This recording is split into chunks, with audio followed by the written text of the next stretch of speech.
Good evening, everyone. Thank you for your patience. Welcome to the City Council regular meeting this Monday evening, March 16th. I now call this meeting to order, and we are pleased to welcome Troop 44F to lead us in tonight's flag ceremony. We can please rise for the Pledge of Allegiance.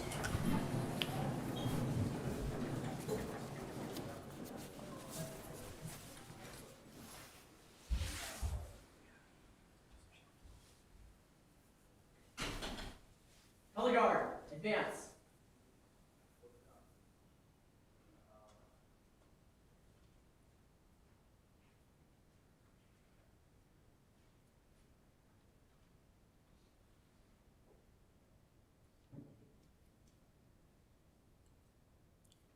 Please place your right hand over your heart and join me in the Pledge of Allegiance.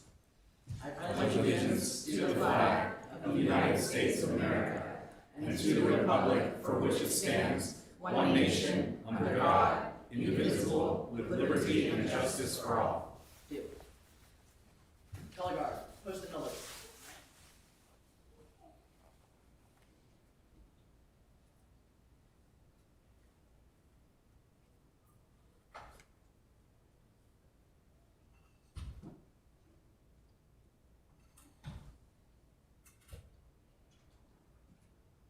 Color guard, dismissed.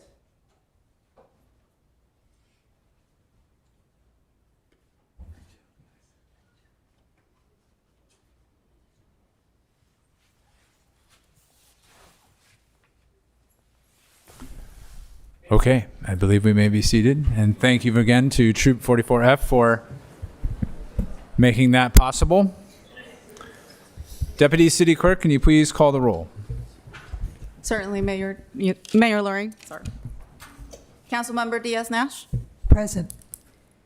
Councilmember Sverko-Goditsky. Here. Deputy Mayor Fernandez. Here. Mayor Lorraine. Here. Councilmember Newsom. Here. Thank you and welcome, everyone. We're excited to be here in person with options for those who choose not to be in person to still participate virtually. Thank you for your cooperation and for helping us maintain an efficient and accessible meeting environment. There are several ways for others to participate, including yourselves. For those attending in person, you may complete a yellow request to speak slip if you have comments and hand it to the Deputy City Clerk. If you're participating remotely, please use the raise your hand feature in Zoom and you will be called on at the appropriate time. If you're calling in via phone, please press *9 to raise your hand. And when you're called upon, you may press *6 to unmute. These options for public comment will remain available until I close public comment periods for items during tonight's meeting. For anyone who may be watching us on YouTube at this time, at the moment, we don't currently have a public comment feature within YouTube itself. So if you wish to give public comment, you'll want to join the meeting through the Zoom webinar instead. Please use the access information in our agenda, which can be found on our website, cityofsanmateo.org. We begin tonight with 3 ceremonial items. Item number 1 is the San Mateo AYSO Boys U14 Winter Select Team, recognizing them for their championship win.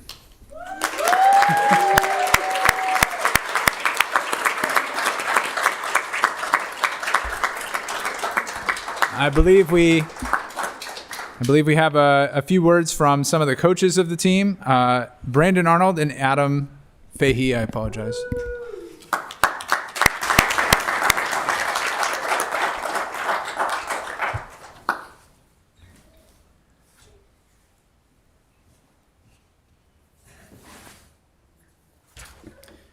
Thank you very much for having us here. We had a very special season with these boys. They've had the opportunity to play with each other mostly for the last 4 or 5 years, and they've continually been improving. It's an honor to coach them, and both Adam and I kind of left it up to the boys to do a lot of the coaching this season for themselves. They held each other accountable to continue to improve, and we were able to have a really successful season led by these boys and playing teams all over San Mateo County. And we we're just so proud of how they played and came together as young men. Excellent, and thanks to everyone who made it out to be with us today. I believe we have some certificates that I can allow the coaches to hand out to players that you can name, and then I will be there to shake their hands and celebrate. And I think Brandon's being modest because they beat all the cities in the county.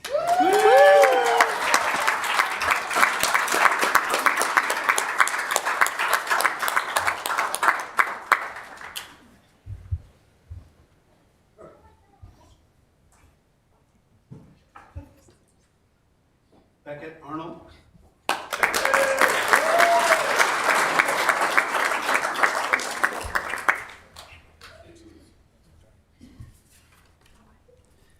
Salvador Barrera.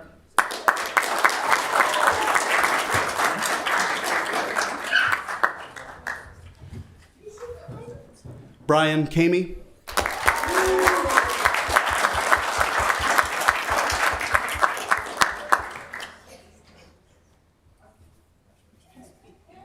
Tate Svirka Gaditsky.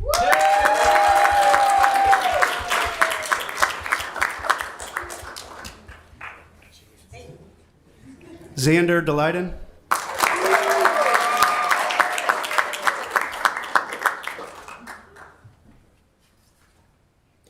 Nikolai Dennis.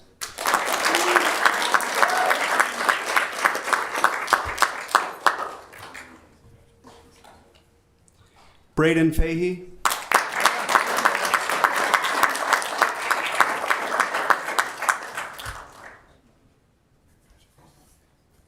Thurston Fletcher.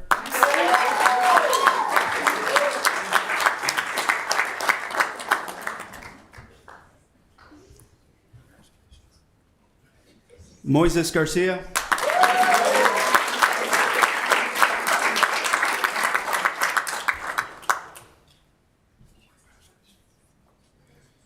Haha Xiao.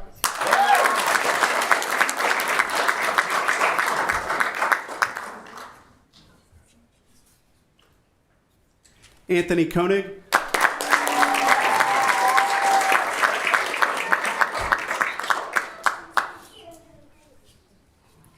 Jackson Kozuma.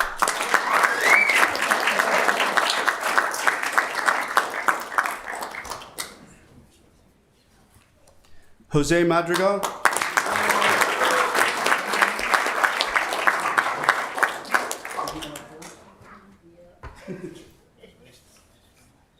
Bobby Portisach.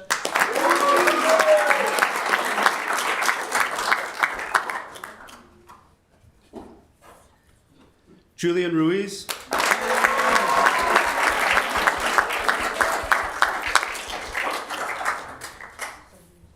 Caleb Shiflett.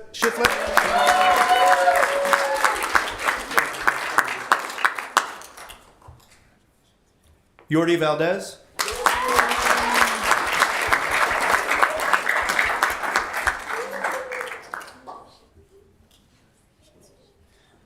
Coach Adam Fahey.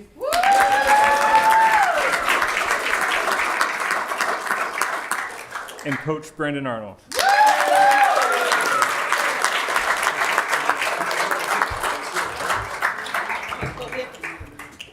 Can we get the team to come back in front and then we can take a photo? Let's have the council join us.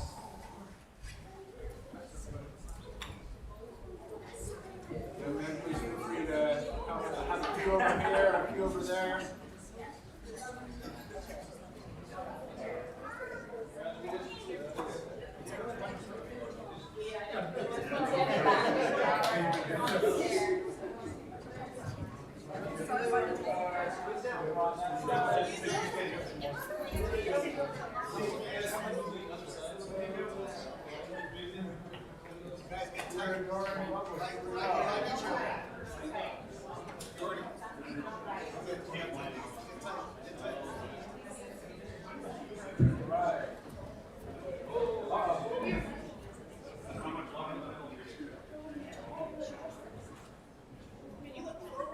Everybody look up. Everybody look up. Who the champions? You guys!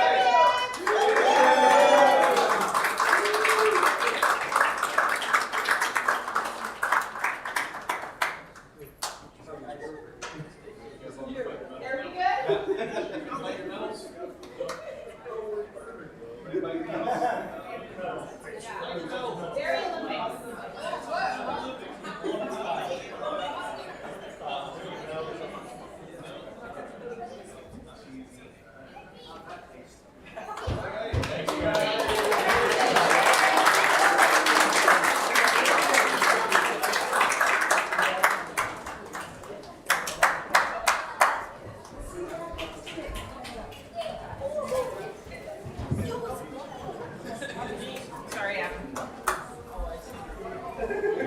Great job, guys.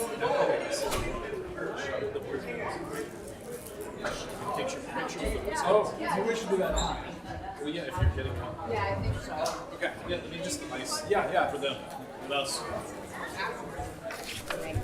Chantal?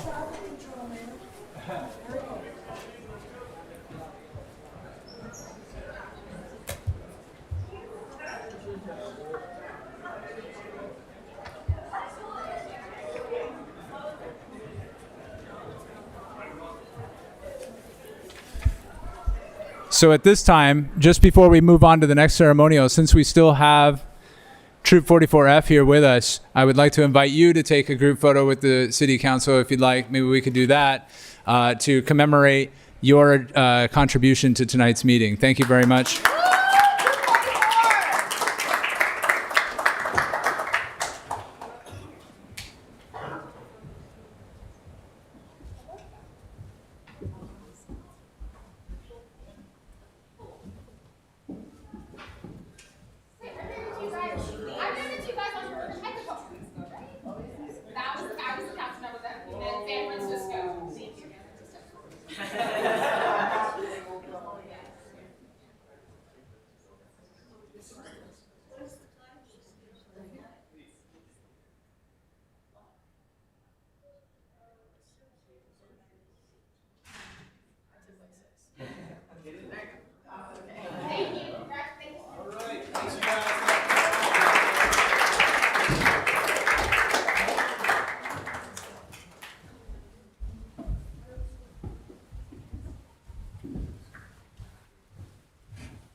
Thank you very much.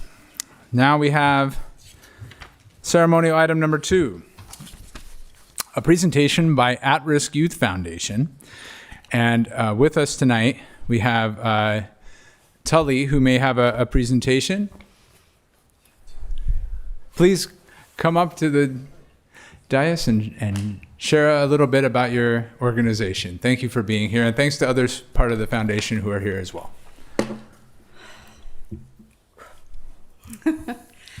Good evening, Mayor Lorraine, Deputy Mayor Fernandez, City Council members, and City staff. My name is Tully Waxborn, and I am the co-founder and director of the nonprofit the At-Risk Youth Foundation, also known as TAREF. Our nonprofit has 2 programs, Every 15 Minutes, which is a powerful DUI educational program where we help high schools produce a mock DUI crash with the assistance of law enforcement, fire department, paramedics, and coroner, who all respond to the scene involving students and treat it as though it's a true crash scene. We actually held a very successful and impactful Every 15 Minutes program at San Mateo High School back in 2015 and Hillsdale High School back in 2017. The second program is Trauma Bear. This is our most active and utilized program right now. The At-Risk Youth Foundation provides teddy bears to first responder agencies so they can be given to children on the scene of traumatic incidences. Incidences such as accidents, child abuse, domestic violence, just to name a few. They can also provide comfort to children during sensitive interviews, sensitive examinations, testifying, and more. When a child is given a teddy bear, it is theirs to keep. The mission is deeply personal. I am a former coroner investigator for San Mateo County, and I saw true grieving and fear at its core. I have personally seen families trying to grieve and struggle to process the death, all while the children are not getting the full attention they also need during these difficult circumstances. As a corner investigator, I began buying teddy bears on my own and bringing them to death investigations. This was the first step in creation and implementation for the Trauma Bear program at the coroner's office. I wanted to do more, and soon I discovered I wasn't alone. I created the At Risk Youth Foundation with 2 CHP officers in Redwood City in November of 2011. Since then, the At Risk Youth Foundation has given 3,271 teddy bears to first responders, and these are just similar to.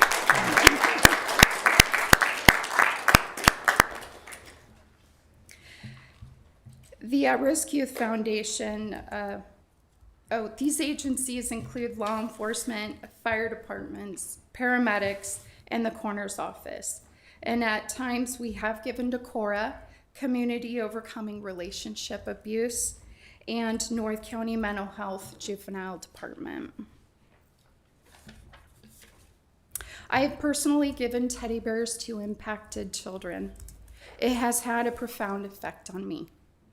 It has given me some solace seeing that child grab that teddy bear and hug it tight and not let go. This creates a ripple effect. These teddy bears have given the parents and loved ones a level of comfort. The ripple effect continues. These teddy bears also help give the parents and loved ones a level of comfort. These teddy bears have helped first responders as well. It helps keep the kiddos calm while law enforcement, fire personnel, paramedics, and hospital staff can do their job. But it helps with the first responders and second responders' emotions as well. The paramedics at American Medical Response use most of the bears. This is where I've learned that stuffed animals have a unique use. They have put stuffed animals like monkeys and other type of special stuffies on the ceiling bars of the rigs, of the paramedic ambulance rigs. And this has helped even adult patients focus and become calm in a stressful situation.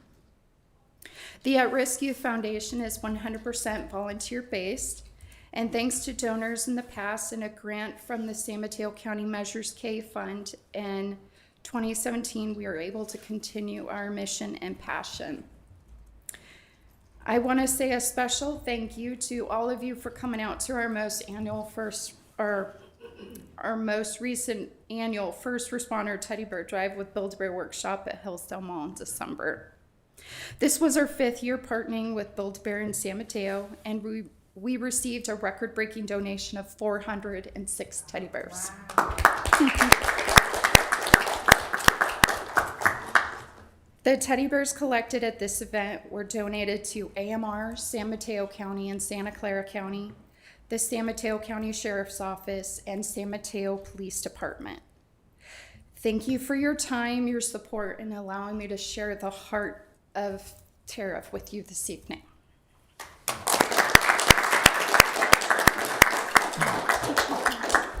Well, thank you very much for your presentation, and I'd like to invite my council colleagues for an opportunity to take a photo if they so wish.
Thank you. We have one more ceremonial item tonight. Item number 3 is the San Francisco Peninsula 2025 to 2028 Strategic Plan presentation. And we have with us a team from the San Francisco Peninsula, including John Hudar, the president and CEO, who will share a few words on this. Thank you for coming, John. Thank you. Good evening, Mayor Lorraine, Deputy Mayor Fernandez, members of council, City Manager Kojikian, and city staff. I am joined here at the podium this evening with 2 of our executive committee members and officers of the organization. Praveen Punjia is the owner of the Best Western Coyote Point. Randy Johnson, CEO of Johnson Hospitality. His company manages the new Hampton Inn and Suites in San Mateo. John Paradine, our Director of Marketing, is a San Mateo resident. Nova Maldonado, our Chief Advocacy Officer. And if we could please advance to the next slide. Our organization also fulfills the duties of Film Commission and manages the county's Farm to Table program, As Fresh as It Gets. In 2022, we rebranded for marketing purposes. When we speak about the destination, we refer to our destination as the San Francisco Peninsula. In 2023, we came before you as we formulated our new tourism funding assessment. And this past year, we launched a tourism advisory council, which led to the strategic plan. And we are now out sharing and educating on that message. Next slide, please. Just a sample of some of our body of work.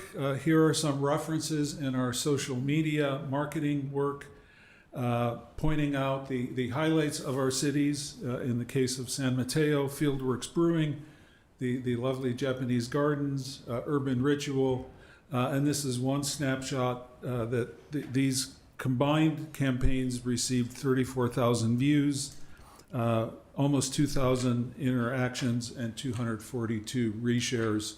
And we do this kind of marketing for all of the 14 cities in our district. Next slide, please. Our board of directors, I highlighted the individuals with San Mateo businesses here tonight.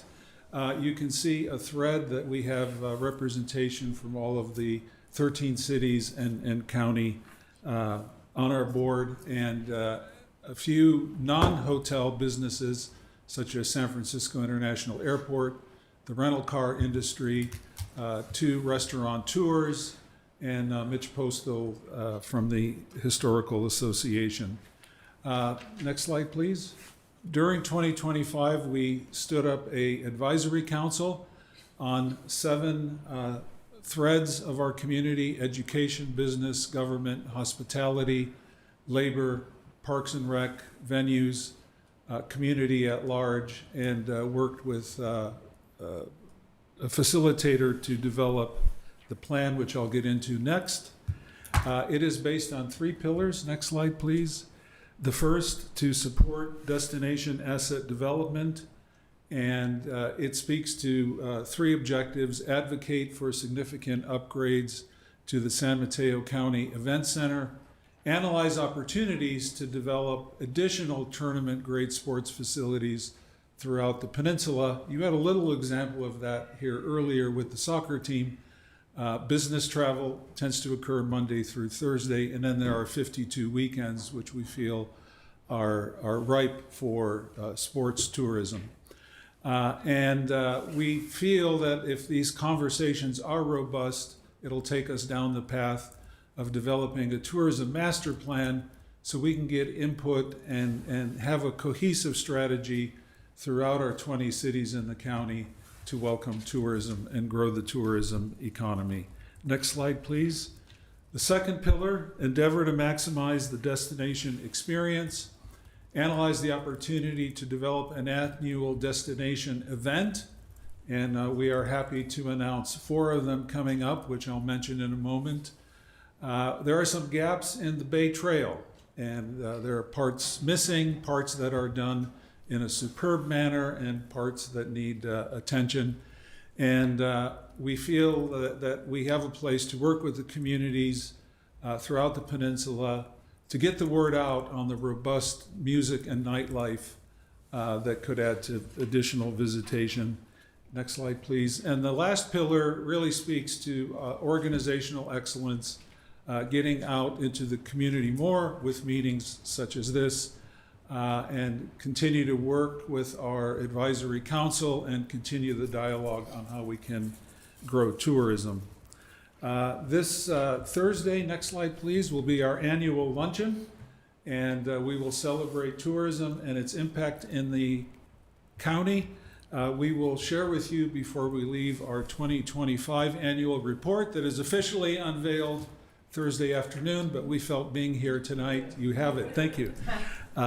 We would be remiss not to share it with you. And if you would like to join, please let us know. We will make a seat at the table. Next slide, please. We are very happy to announce 4 signature events, starting with Flavors of the Peninsula, which will commence April 23rd through May 3rd. Right after Progress Seminar, we feel that's a great podium to launch from. Our restaurateurs felt very strongly that this event should happen in the month of January. This year the merry-go-round was already spinning, so we jumped on for April. But we want to own the last 2 weeks of January in perpetuity, so we've already announced dates for 2027. And this is a restaurant, Flavors of the Peninsula is a restaurant-style week here countywide through all of our cities. And then very excited, we are working with the organizer of the Pebble Beach Food and Wine Festival to bring Heritage Fire to Coyote Point in San Mateo on July 26th, and Whiskeys of the World to the Half Moon Bay Brewing Company on August 28th, and we have a balance of coastside, bayside, that it is quite obvious there. So with that, we remain at your disposal if there are any questions, and appreciate the opportunity to present to you tonight. And the city of San Mateo is very important to the fabric of tourism, and we appreciate your leadership, which makes it a great place to live for residents, but equally a great place to visit when we have visitors, and we appreciate all of your work.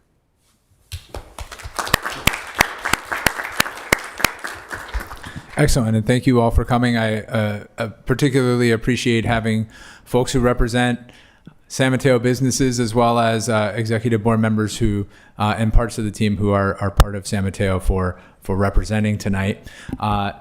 If any council members happen to have a comment, they're free to give one.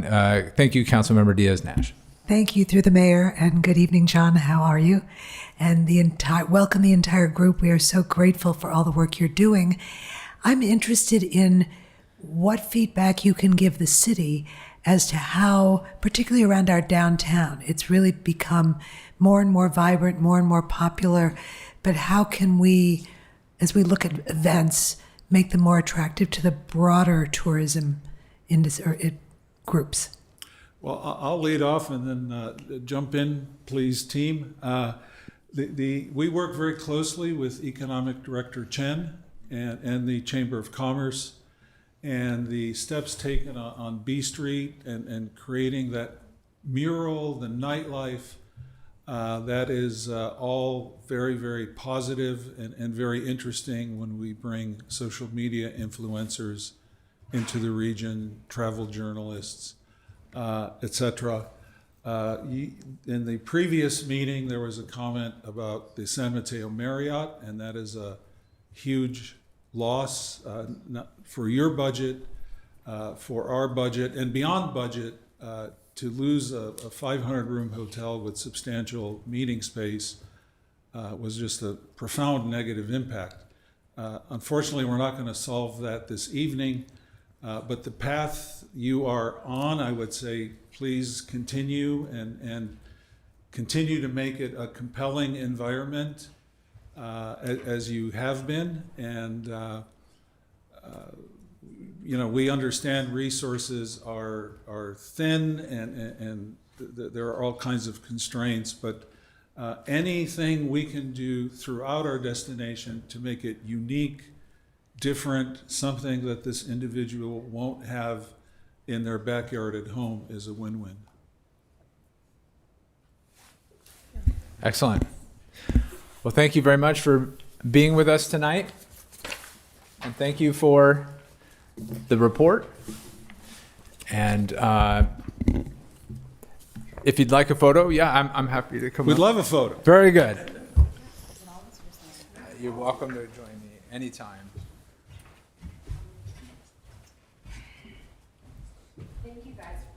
You're the first body that has offered photos.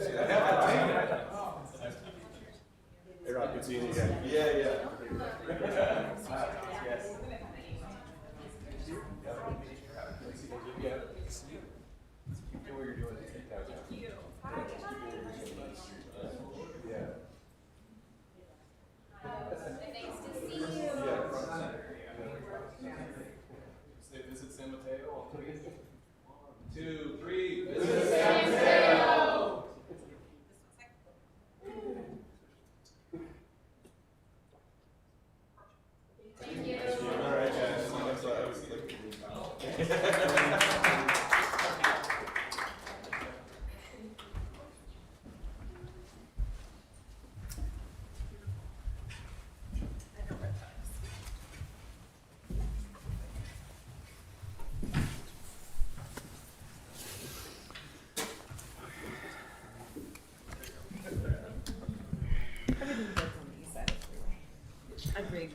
Thank you. We are now moving beyond the ceremonial portion of tonight's meeting, which includes the business items being considered by the council. For this reason, I would like to remind all in the room and online that we will now be enforcing rules of decorum. As such, we do not at this time allow for cheering, jeering, or booing during the business portion of the meeting, as this tends to put a chill on public comment. Our goal is to ensure that all perspectives are heard. Our motto is give respect, get respect, and we appreciate your cooperation with this. But we typically go to the consent calendar at this time, but before we move on to it, Councilmember Svirko-Goditsky has a brief statement that she would like to share. Thank you. Please record me in the minutes as abstaining from items 8, resolution number 2, and item 20 due to the proximity of these projects to a real property interest and to a source of income from the last 12 months. Thank you. Thank you for this. And at this time, we will now review the consent calendar with the Deputy City Clerk. Deputy City Clerk, if you could please read through the consent calendar. Certainly. All matters listed under the consent calendar are considered by the council to be routine and will be enacted by one motion without discussion. If discussion is desired, that item may be removed and considered separately. Item number 4, San Mateo Public Library Foundation Operating Lease Amendment. Item number 5, AB 481 Annual Military Equipment Report Approval. Item number 6, Real-Time Information Center Agreement. Item number 7, City of Foster City Interest on Wastewater Treatment Plan Payments Agreement.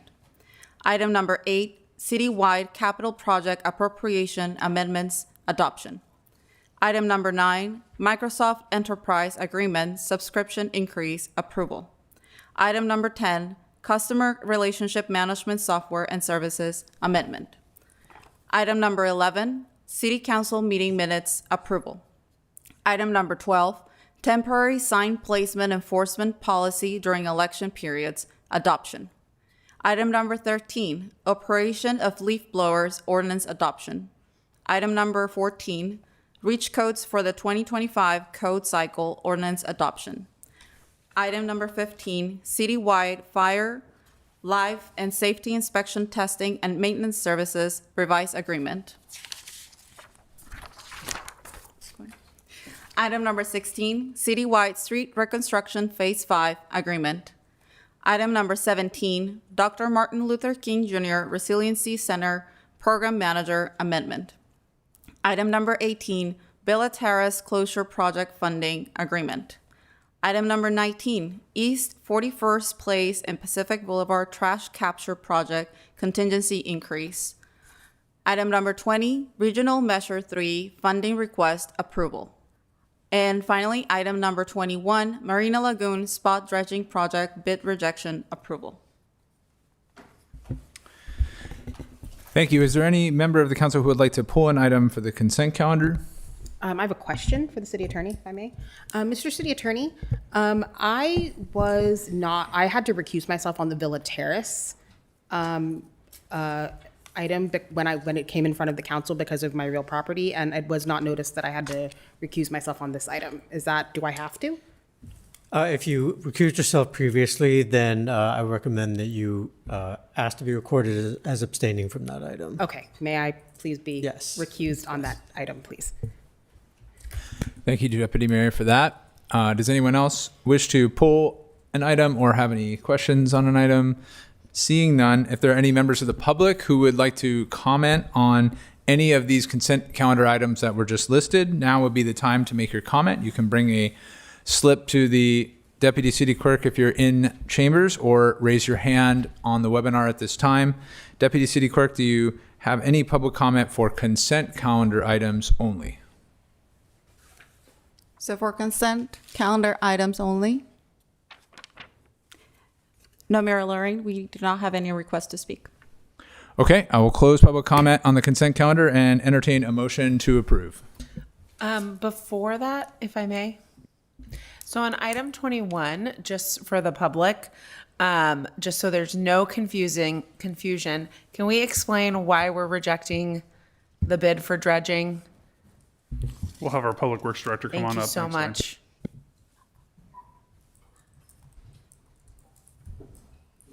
Good evening, Public Works Director Matt Fabry. I believe we're rejecting the bids on this one due to the bidders being non-responsive in terms of there were certain forms that were supposed to be included in the bids that were not, and so we're required to then reject the bids, and then we would put that back out to bid. And I know you said this in the last meeting, but we're still confident we'll hit the October 2026 dredging deadline for this year. Our staff believes we still have time to do so as long as we get good bids on the next round when we go forward. Fantastic. Thank you. Mr. Mayor, I make a motion to approve the consent calendar. Second. Thank you both. Deputy City Clerk, may we have a roll call vote, please? Certainly. Councilmember Newsom? Yes. Councilmember Svirka-Goditsky? Yes. Councilmember Diaz-Nash? Yes. Deputy Mayor Fernandez? Yes. Mayor Lorraine? Yes. Motion carries 5-0. Thank you. Through the mayor, Yes. if that would be Go ahead. possible, just a couple of comments on the items that have been passed. I wanted to call out item number 12, the temporary sign placement enforcement policy during election periods. I think this is a great piece of work by the city clerk's office to try and make it much clearer about where you can put signs, where you can't put signs, and what the process will be if someone does something incorrectly. So, hats off to the city clerk's office for doing that. And number 13, okay, it is now official. Gas leaf blowers are banned as of January 1st in San Mateo. So that's very good news for everyone. And I encourage everyone to learn about how to get educated and to tell your neighbors too, that the community has to really enforce this one.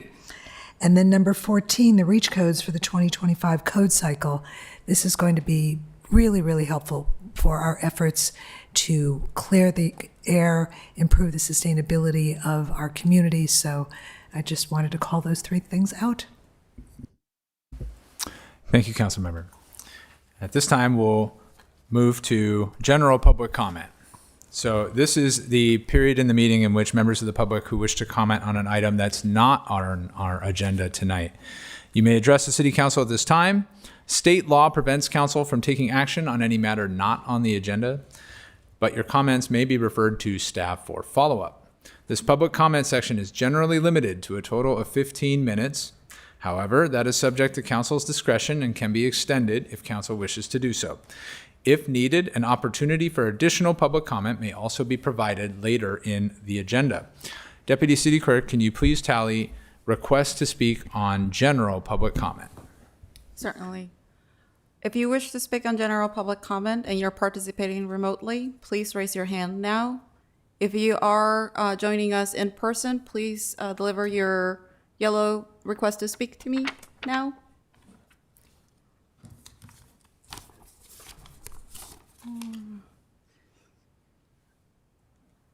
We have 9 requests to speak today. Per our rules and procedures, that would be 3 minutes per speaker. We'll begin with our last speaker in chambers is Mei Lee, and our last speaker in the remote environment is Nihil Patel. And we'll begin with Rebecca Bennett.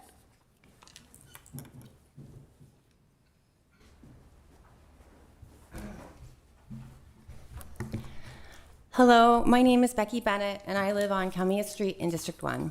I'm here to talk about the development that is being proposed at 1700 El Camino Real. I thought I understood the changes that Measure T was bringing to our community, but I was honestly shocked when I saw the plan proposal on March 6th for this parcel. The proposed housing project completely fills in the 3-acre lot with little to no setbacks and reaches 95 feet into the sky. That is less than 47 feet.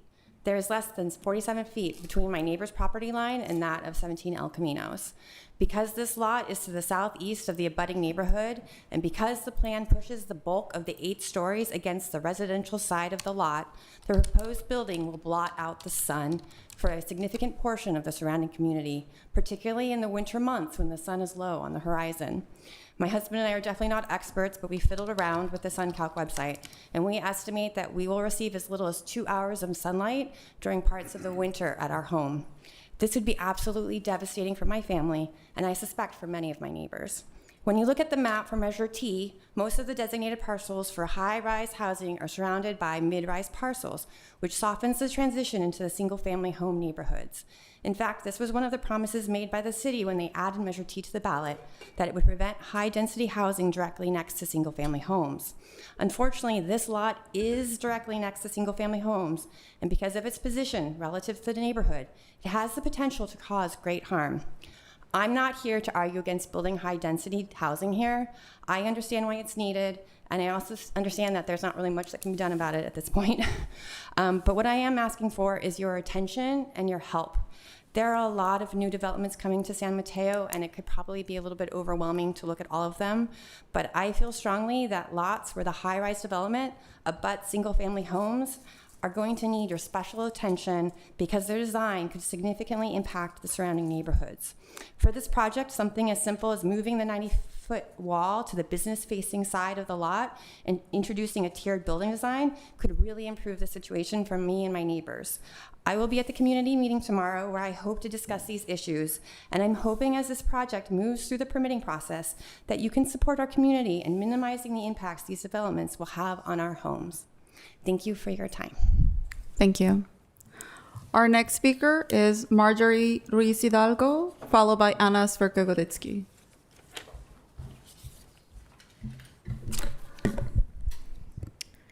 Mayor, Deputy Mayor, members of the council, city staff, hello. I am Marjorie Ruiz Hidalgo, your local government affairs representative for Pacific Gas and Electric, for PG&E, and I would like to bring your attention to another tool in our safety toolkit that PG&E has rolled out to the public this evening. We work very hard to keep our communities safe, and I don't know if many of you are aware of this, but we use drones, helicopters, and cameras and more to enhance our efforts. But now members of the community can also help us keep our system safe. The PG&E Report It program, it's an app and it's also a website. It's available on the Apple Store and for Apple Android, is a valuable part of our toolkit. With it, you can send us photos of possible non-emergency safety issues with our electric system to help us keep your community safer.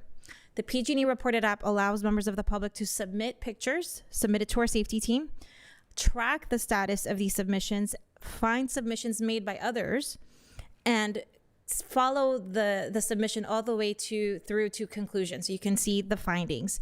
This is not meant in any way to replace 911. If you see a downed wire, please stay away from it, call 911. If you smell gas, please call 911. So it is definitely not an emergency replacement, but it adds another layer of accountability for us. So in addition to the amazing staff that you have here with Alex and Matt and city inspectors and city staff. This is just one more tool that members of the public can use to help keep us safe.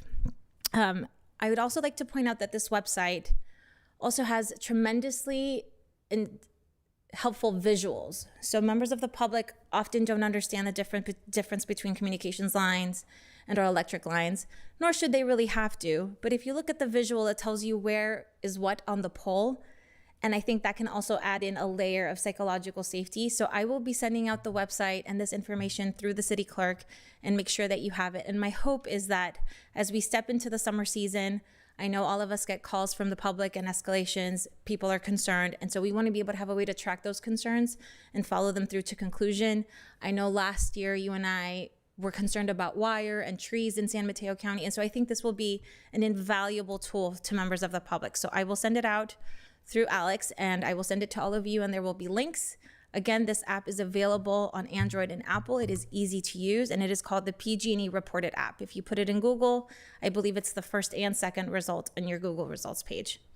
As always, I'm here to answer questions. Please feel free to reach out. I think at this point, everyone has my cell phone number.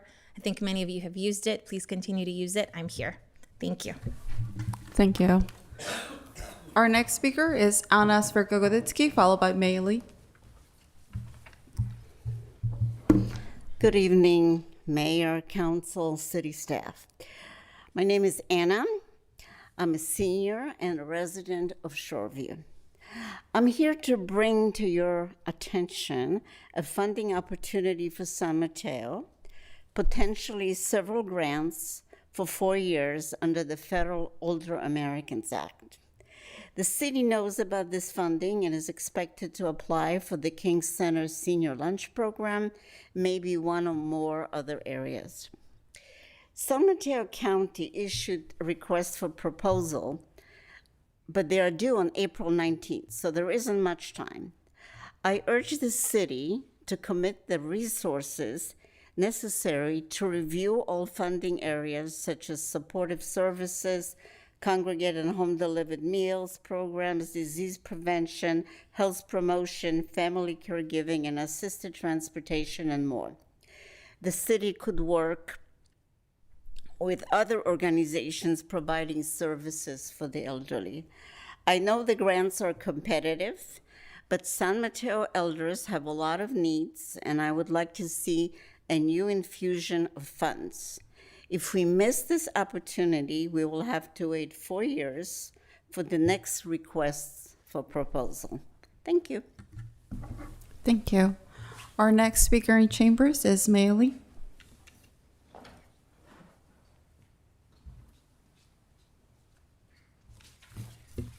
Hi, this is May. My phone name is Xue Mei Li. I previously provided some big public safety concerns about burned trees and leaves in San Mateo different locations, including CSM. So I'm sharing a couple of keywords. So hopefully everyone can do some homework and maybe share with your doctors. And then this is truly public safety concerns and personal safety concern as well. So one is visible light communication. So visible light communications, and just type in the Google and you can learn a lot about maybe our LED lights, and then maybe they're for reasons that our street lights cover with the deflectors. And the other one is another major thing that another keyword is the heart gun. And you can type in Google, and there was in the 70s, there was a church committee hearing. So basically, this is an old technology. These days, it will be much more sophisticated. Basically, can remotely inject a tiny substance and leave tiny skin marks in different locations.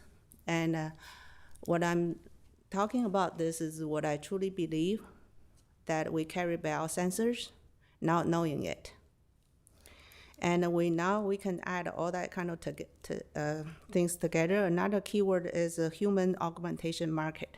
This is a big market, and we can do some research and a part of it, I believe, is hidden, that is not visible to general public, yet affect all of us if we carry sensors not knowing it, meaning our body, the access to our bodies and the brains are on the market for someone that knowing it and utilizing our public resources, and I believe fooling government officials as well.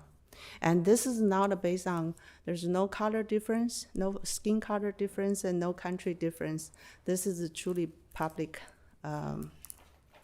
safety concerns. And I do a lot of research, and then based on recurring symptoms and the neighbor symptoms.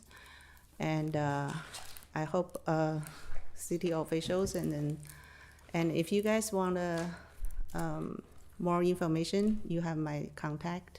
And I live in the same place with my husband for over 25 years, almost 30 years. My husband's a state employee. And we had the same turbulence back in 2016-17. Our longtime neighbor, a veteran, was sent to jail by Thank you. FBI. Thank you.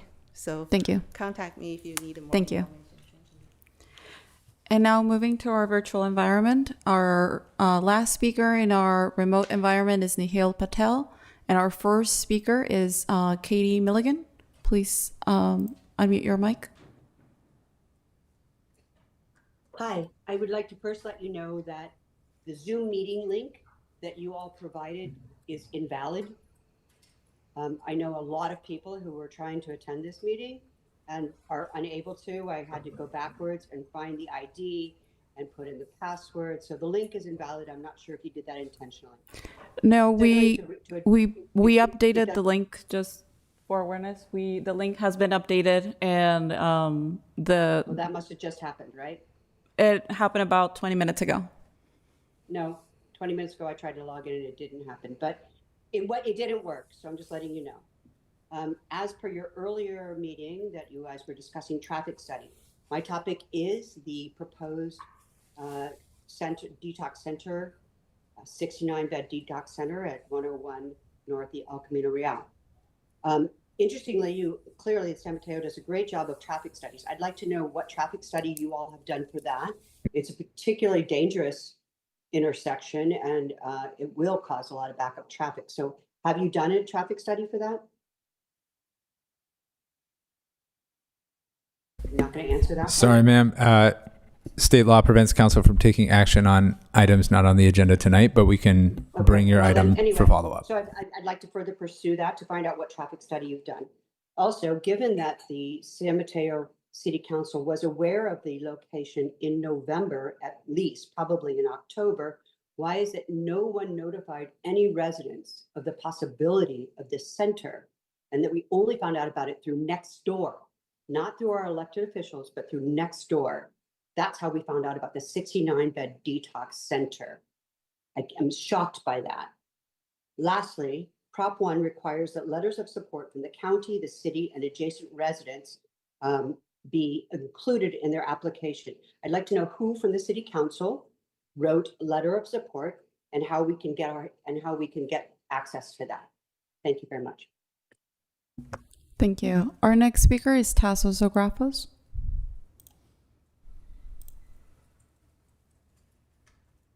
Hello, my name is Tassos Agrafos, and I'm speaking on behalf of many concerned residents regarding the proposed Horizon detox facility at 101 North El Camino Real. Tonight, we are asking the City Council to take a clear position on behalf of your residents. Plainly said, you are either for or against this project. Pick a side, either for or against. And please don't play vanity politics by simply riding the fence. We all want more information, but we need you to send a clear no to the county and to the state.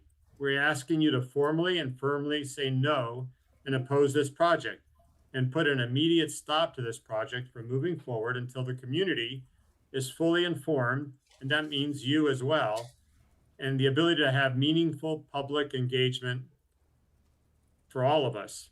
If you truly want more info as we do, then you should tell the county and the state no. halt this project and give us all the details we seek and deserve to receive. Right now, residents still don't know the full operational details of this proposal, its impacts on the surrounding neighborhood, or the details about any location comparative analysis that was done and how this location was selected, just less than 1,000 feet from an elementary school and other senior facilities. Yet the county went ahead and approved $2 million of funding commitment without public discussion and before residents even knew this project existed. That is backwards. It is both absurd and insulting. Major projects that affect neighborhoods should not move forward without transparency, without details, and without the community being properly informed. So tonight, again, we ask you to stand with your residents and send a formal letter to the county and state clearly stating that the city of San Mateo opposes moving forward with this project until full details are disclosed and the community has had a meaningful opportunity to be heard. Our community deserves nothing less. Thank you. Thank you. Our next speaker is Catherine Collins.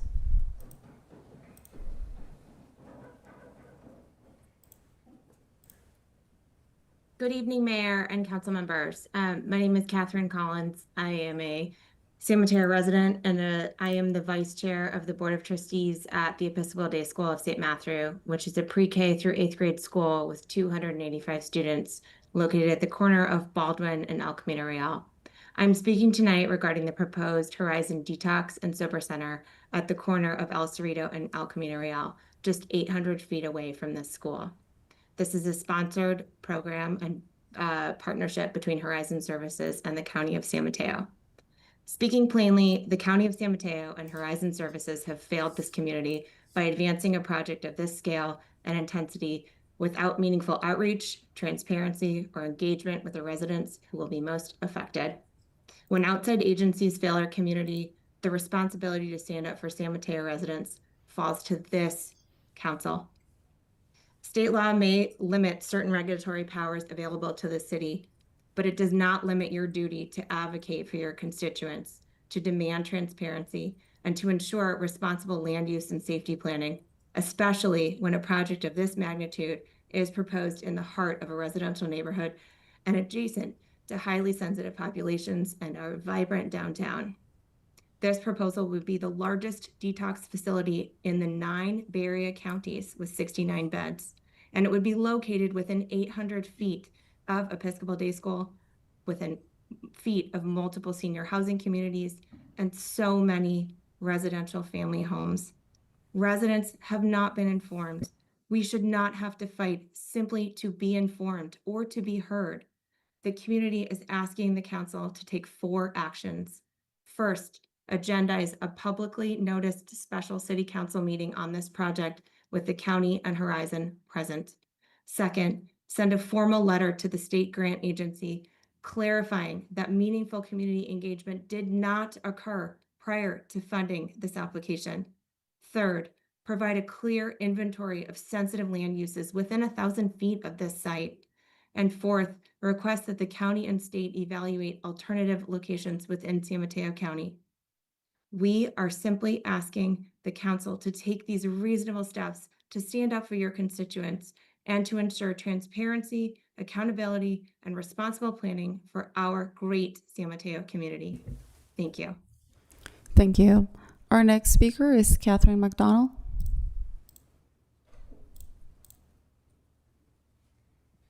Hi, can you hear me? Yes, we can hear you. Great. I'm also speaking about the Horizon facility at 101 El Camino. I'm just wanting to voice my objection there, as everyone else has mentioned. There was no community engagement, and I respectfully request that this project be halted until all questions are answered, because there's so many people that are going to be affected by it that in the adjacent communities. So just wanted to voice my deep concern about the way this has come through and the lack of community engagement overall. It seems mysterious to me that it would happen this way. So thank you. Thank you. And our last speaker is Nihil Patel.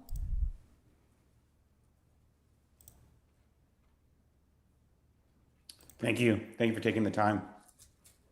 I'm writing as a concerned San Mateo resident regarding the proposal of the Horizon Detox Facility at 101 El Camino Real. Similar to other residents, and as they've already explained, there has been a complete lack of transparency and communication regarding this particular project. There's been no information about the impact to the community. I live very close by to the proposed center, and I've heard nothing. And similar to other residents, I heard it through social media.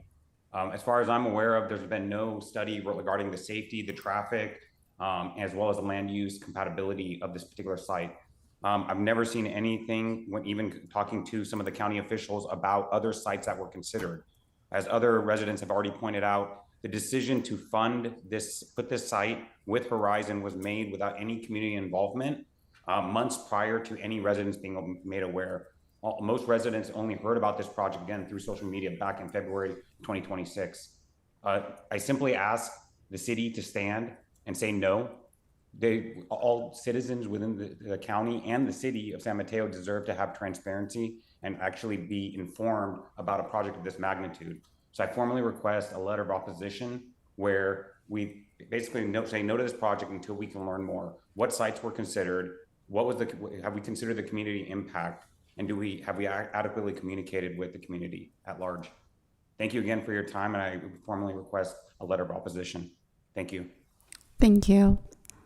Mayor Lorraine, that concludes general public comment. Thank you. And I believe the city manager may have, is there anything you'd like to share? If I may, through the mayor. Just so I'm clear on the Zoom meeting, are there other public speakers that wanted to speak on any issues? We have 17 attendees in Zoom and about 15 to 16 in YouTube. One of the links was broken and the other ones worked. What I did is updated the same link, and recompile the packet and republish at 7:31 p.m. Okay. Thank you.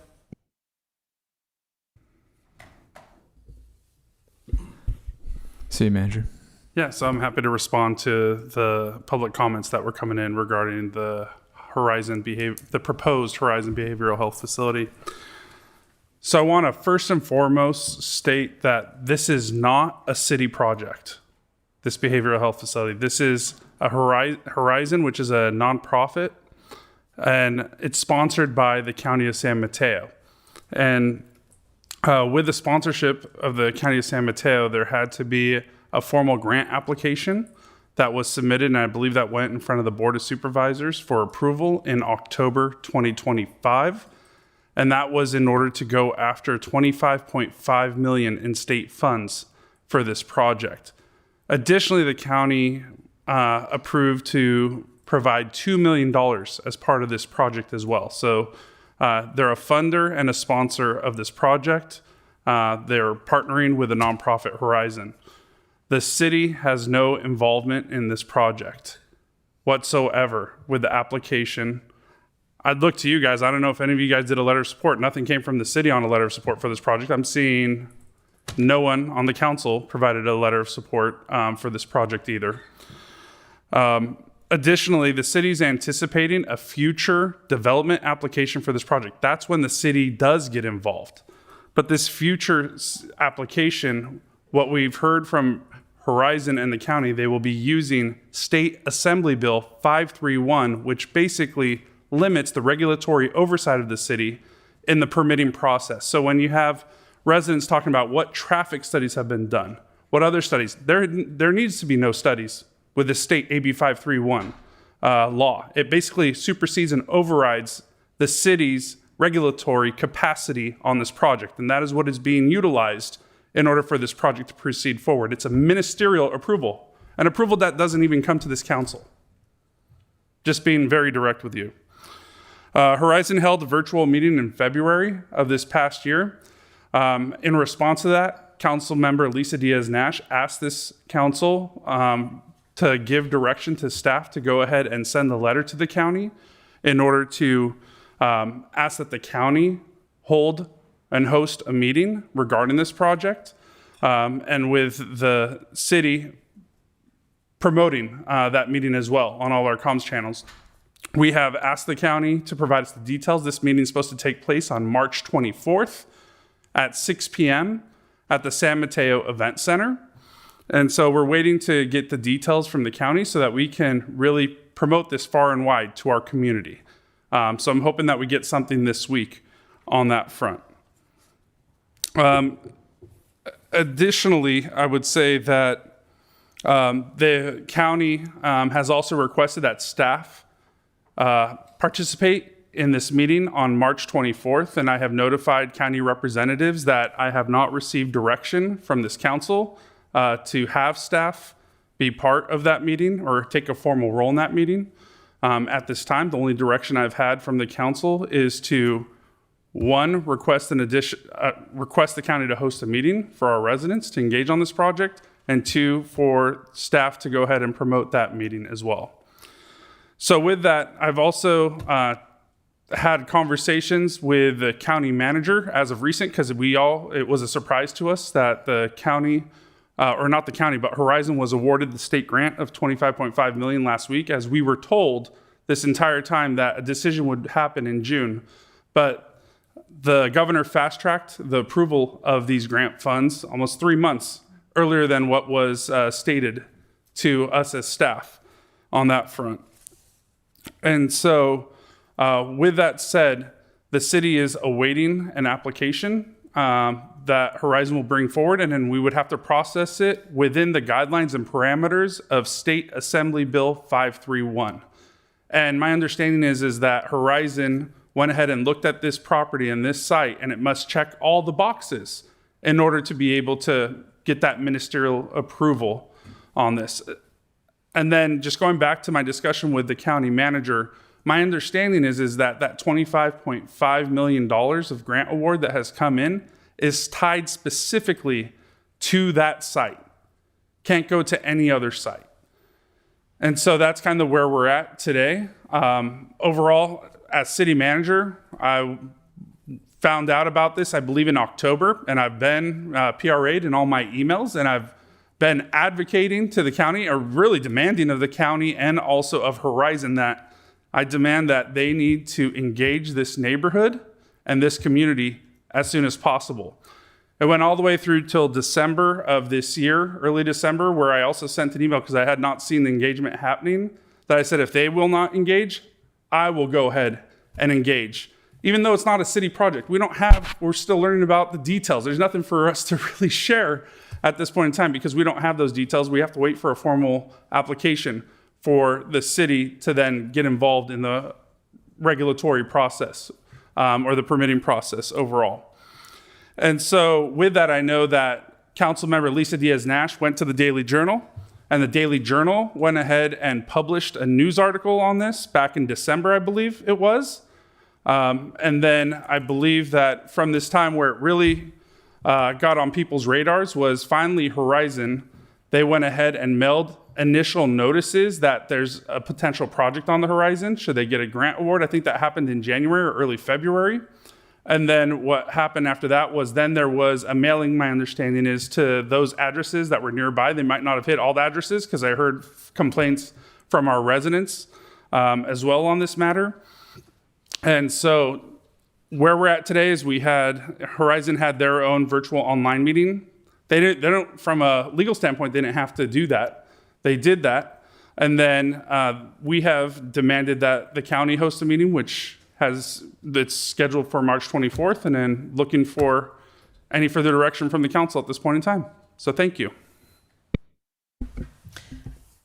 Thank you for that statement, City Manager. Does anyone else have something Before we they get wish? into comments, I've gotten a message from the public that there are a number of people on their phones that want to speak, and they got on their phones because they couldn't get on the Zoom link.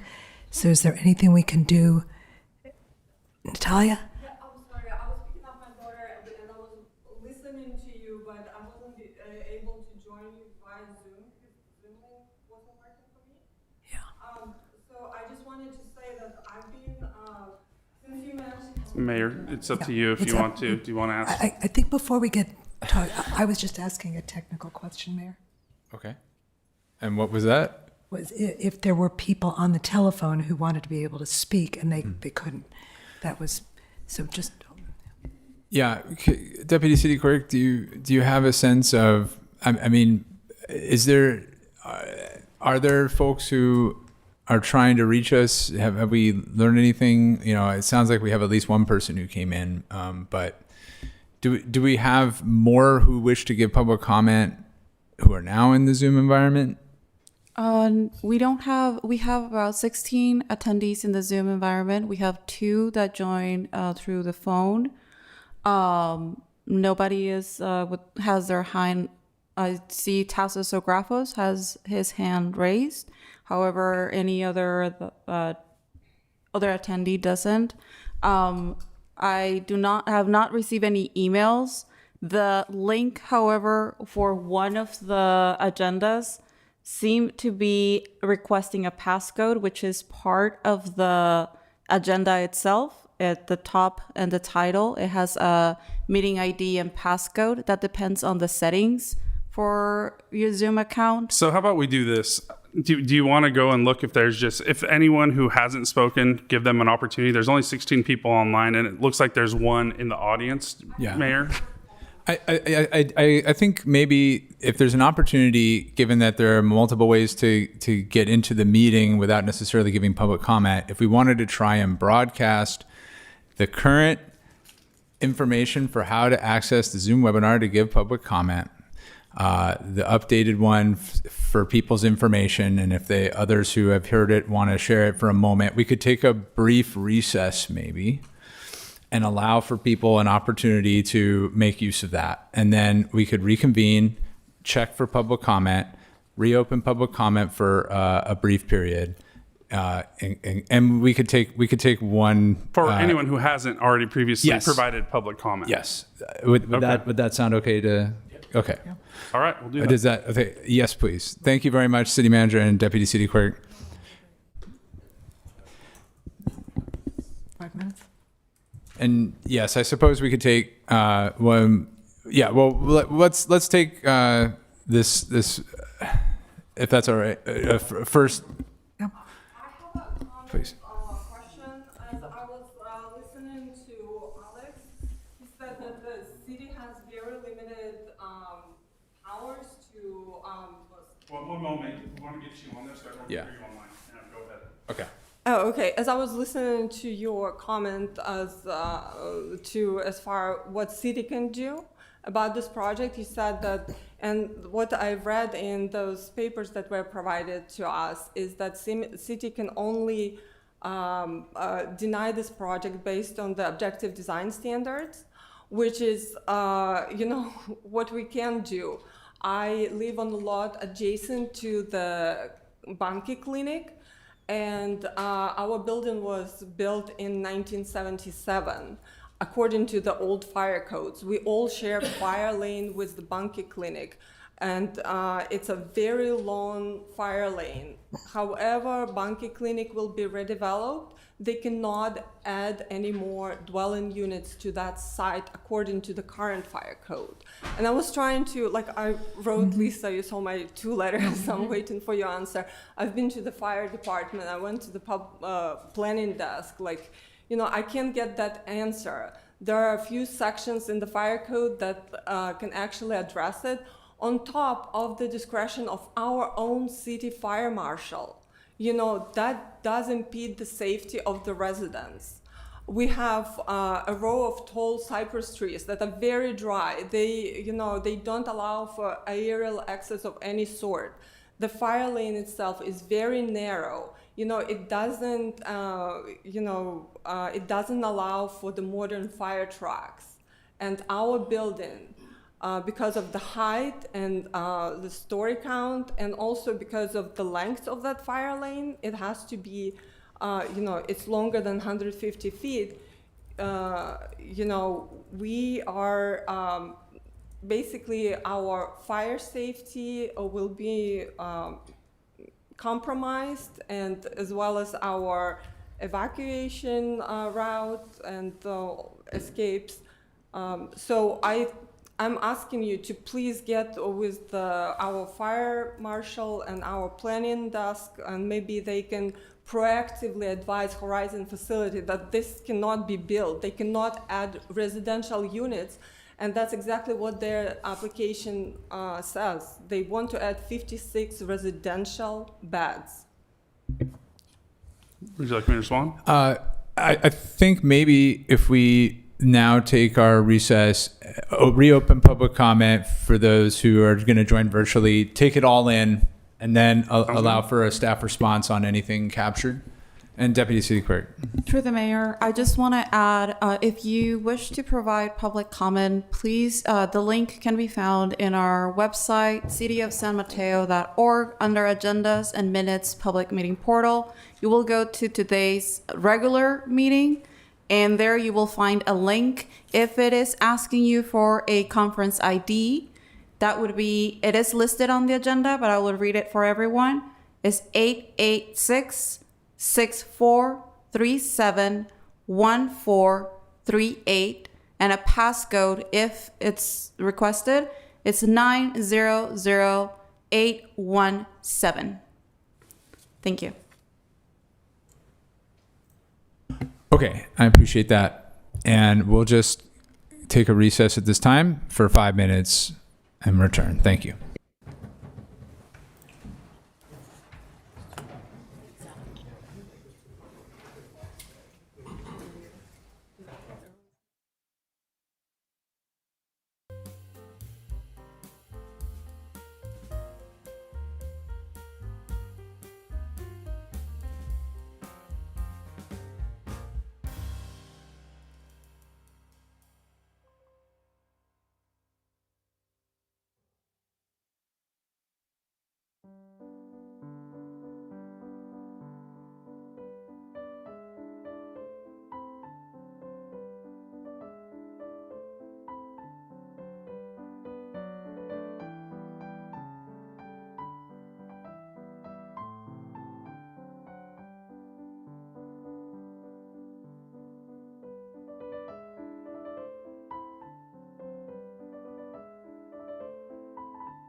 Okay, thank you. We have returned, and Deputy City Clerk, at this time, how many additional public comment requests have you received?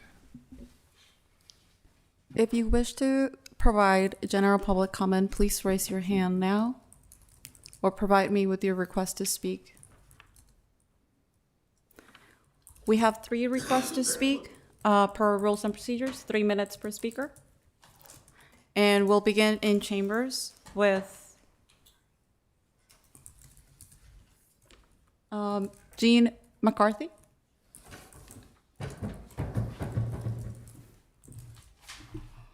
Good evening, Mayor, City Council people. I apologize for my voice. I've been ill. Thank you very much for having me speak. I want to add my voice to those who have spoken out against the project on 101 North El Camino in San Mateo. I recognize, City Manager, that it is a county, sounds like a fait accompli, is what I was hearing you say. And that's may or may not be true. There have been other instances of things happening that don't always go through. And I've been a part of that process also. I would, however, strongly encourage the City Council to demand that the county officers who have made this decision come and face the citizens of San Mateo and hear exactly what we have to say about their decision to negatively impact our city. Further, after having listened to this gentleman tonight talk about tourism in San Mateo, I don't see how this project coincides and dovetails with this project. So please, on behalf of all the citizens that you represent in San Mateo, please demand that the county come to your city council, your place of business here in this facility, and speak to the residents about what they have done. I will certainly add my name to the state and to the county after this meeting to encourage them to do so. Thank you for your time. Thank you. And moving to our virtual environment, our first speaker is Jean. Please unmute your mic. Hey there, can you guys hear me? Yes, we can hear you. Okay, good evening, everyone. Mayor and City Council members. My name is Jean. I live within walking distance to the proposed sobering center, one at 101 El Camino that multiple folks have already mentioned today. So I do appreciate the input the council has given, especially the details from the city manager. I honestly think that's the most I've heard about this project, and it's already gone to the point of being apparently approved. So which brings me to the point of I'm very concerned about the lack of transparency in this project. And while I do understand this is a county project, it is within the city limits of San Mateo, and it does directly impact your constituents. So I think what we've heard from a couple of folks is like, we really need you guys to come step out of the shadows here and speak what everyone here is saying. And I know you guys have received multiple emails about it, which is that people are very, very concerned, and we need your help here to take a stance and push back. I want to also note that this project is within walking distance of downtown. We heard earlier about how much the city has done to increase the vibrancy of downtown. And it doesn't take a very much stretch of imagination to think of the impacts to our downtown if this were to happen. So while I believe that you're hearing a lot from local residents, I really think that this issue is not only for local residents, it's an issue for all of San Mateo, given that downtown is really the heart of our city. On a personal note, I have a 7-year-old daughter that goes to school within walking distance here. I pass by this intersection very, very frequently, pretty much every day. You know, I see the schools, I see the elderly, and I just want to speak plainly, just given the fact that, you know, how Horizon has and the county has approached this. What I believe is, I don't think Horizon really cares about kids. I don't think they care about the elderly. And I think they only care about just putting this thing in, because the way that this has gone down is just not good. So I guess in summary, what I'm asking you guys, our elected city leaders, is to step up. We really need you guys to take a formal stance against this location to help bring transparency and knowledge to the community, and work with us, really work with us to help push back on this. Thank you. Thank you. And our next speaker is Christina Johnson.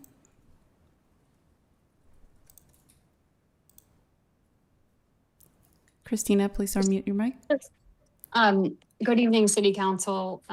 Many comments about the proposed Horizon facility. Again, appreciate the fostering of dialogue, but we really need the city leadership to step up. You've heard our voices. We stand for care. We do not stand for this location. This is an opportunity for you as our leaders to be heroes for your constituents. However, I do not see a single city official who has currently had the backbone to step up and do the right thing for the city. Blindly following a buy right narrative is a lack of diligence and a lack of representation.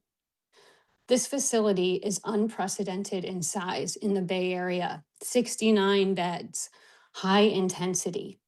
The grant requires 30 years of operations in order to be acceptable for this grant. Choosing this facility is a one-way door to change our residential area, as well as you just heard, the downtown area forever. Will you get creative to protect your citizens? I understand that the city will not write a letter of opposition, and I ask you, why not? It is fully legal to do so. Would you please answer why you will not write a letter of opposition?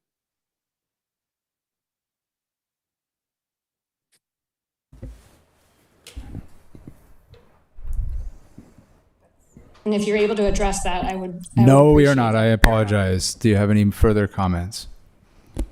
I do not have further comments on this. I think you've heard the residents, a range of residents. I too have young children. We walk by it daily. We have lemonade stands. It's a very much unfortunate impact on how we feel about our beautiful neighborhood. Thank you. Mayor Lurie, that concludes general public comment. Okay, thank you for those who gave extra public comment, and thanks to everybody for bearing with us. At this time, I would see if staff has anything further they'd like to add. So just responding to, I believe it was the second round of in-person public comment that we had just before our break, specifically talking about fire safety and other requirements. We have not received an application yet for us to even weigh in. And so when that application does come in, we will route it through all the required regulatory oversight that is within our purview. So I just want to be very clear with that it'll have to go through our regulatory process, but there's a state process that limits what regulations we can actually hold the project to, specifically with this AB 531. So once we have that, staff will take a look at the entire project itself. And then about opposition and whatnot, that's a council decision if you guys wanted to do something like that. Okay, Councilmember Spirko-Kadisky. Yes, I just wanted to also, first, I want to thank everyone for your public comments. We hear you loud and clear. I would also just like to get on the record, in case you're wondering who else you should speak with, is our county supervisor, Noelia Corzo, as well as county supervisors Jackie Spear, Ray Mueller, David Canepa, and Lisa Gaucher. And you can ask them. This was agendized on the county's agenda, not the city council's agenda. about this project. You can also reach out to, On October 28th. thank you, on October 28th. You can also reach out to Mike Callaghy, who leads the executive board at the county's office, if you have more questions. And we too are waiting for more details as a council about the meeting on Tuesday, March 24th. Thank you. Please, Councilmember Diaz-Nash. Thank you, through the mayor. And thank you to everybody I've been communicating with for the past couple of weeks. When the public commenters say there's so many people who are upset, they are not exaggerating at all. I answered 2 weeks ago over 200 emails. In the past 24 hours, I personally answered 150 emails. There are a number of people who are on the call tonight or in the audience or were. So there is very genuine concern about what's going on here. And I think I personally, and I would love to hear from the rest of my colleagues, but I think that there has been a direct transgression because there has been tremendous lack of transparency. This project has not involved the city from day one, and that might be the process, but that is not the right thing to do. And I think what we've got to be here tonight is to try and start to address those wrongs and start to bring our community in so that the questions can be asked, the answers can be given, discussion can start to happen between Horizon, the county, even state health officials, as to say, why did this happen this way and why wasn't the community involved? So I would like to read a letter, and by the way, I have spoken to every one of the supervisors I'm giving you a promotion. Councilmember Shulkut-Goditsky mentioned today, and the county executive, Mike Callaghy, and I have said the same message, and I am about to ask our deputy city clerk to share a letter with our staff and our council members. I've got a copy, thanks, that I sent today to the president of the Board of Supervisors, Noelia Corzo, and to County Executive Mike Callaghy. And I could only share it with my colleagues right now because of Brown Act restrictions, but I want to give everybody time to read it. And in the process, it will be available as part of this meeting, so anybody in the public who wishes to see it is welcome to it as well. Dear President Corzo, just last week, we learned from the Office of Assembly Member Diane Pappen that the state approved a $25.5 million grant to the Horizon Recovery Center nearly 3 months early. The center would potentially be located at the busy intersection of North El Camino and El Cerrito Avenue here in San Mateo, in close proximity to residences, schools, and elder care centers, not to mention the dangerous intersection that some of our previous commenters talked about. San Mateo is a very generous community. We all want compassionate, effective services for the most vulnerable families and residents, and that's all of us. These services serve people of all races, all income levels, all areas. However, San Mateo residents deserve a detailed understanding of the proposed project's parameters and the process or lack thereof for community input and views to be considered. Now that this grant has been approved, it is critical that the city and our community have a decision-making seat at the table for all decisions moving forward. I am angry and disappointed that the county has not met its previously stated commitment to transparency and community collaboration on this proposal.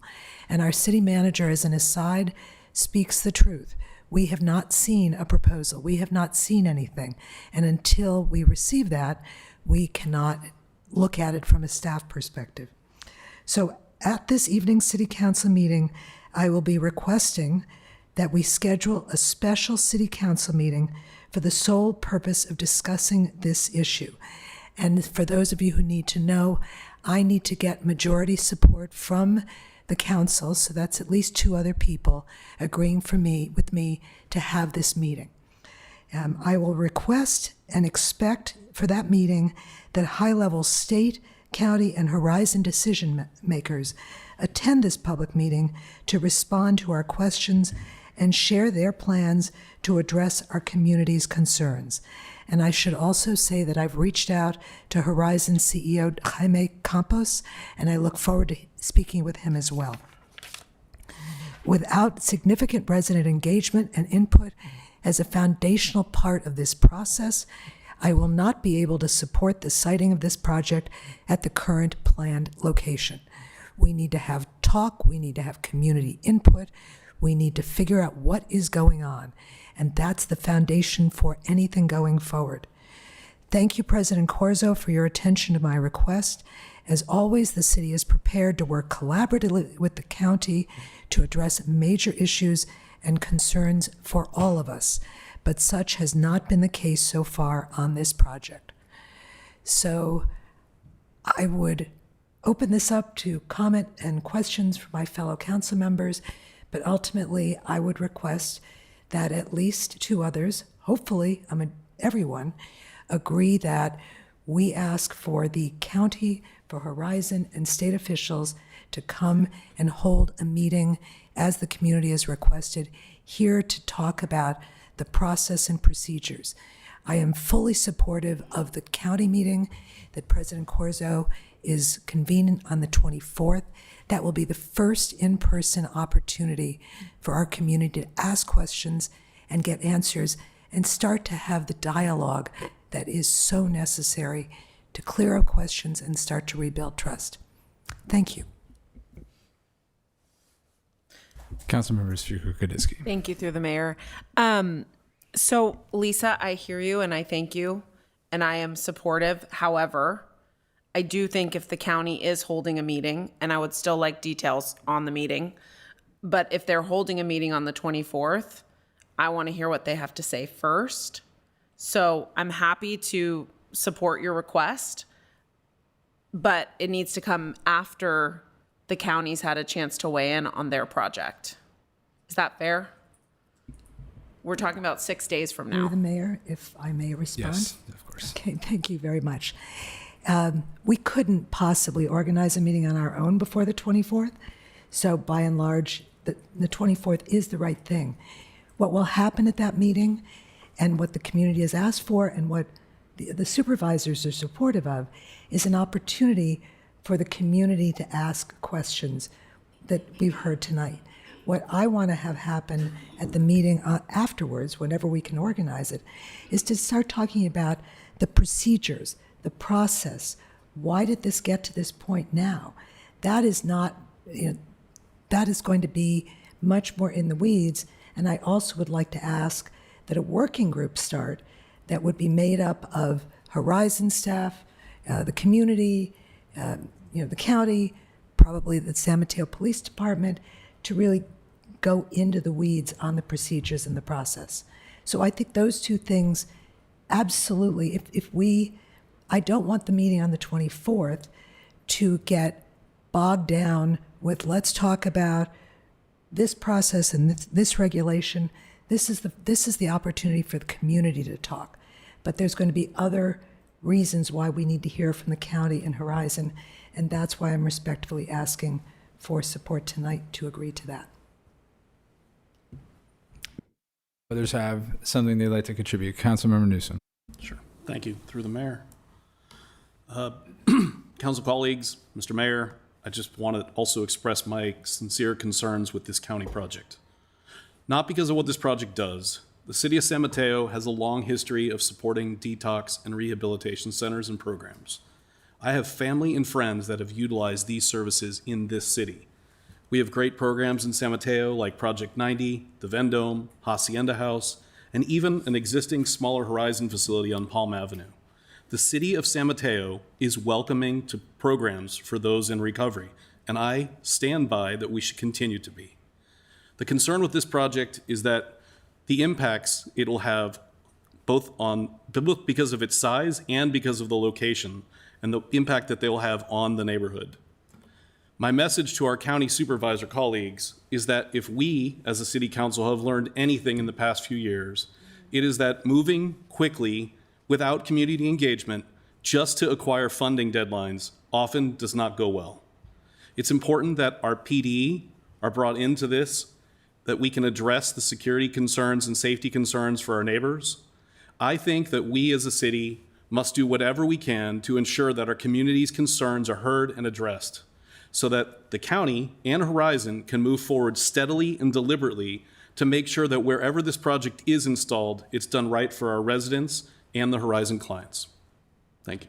And I, with that said, support the idea of the city having a city meeting. Deputy Mayor?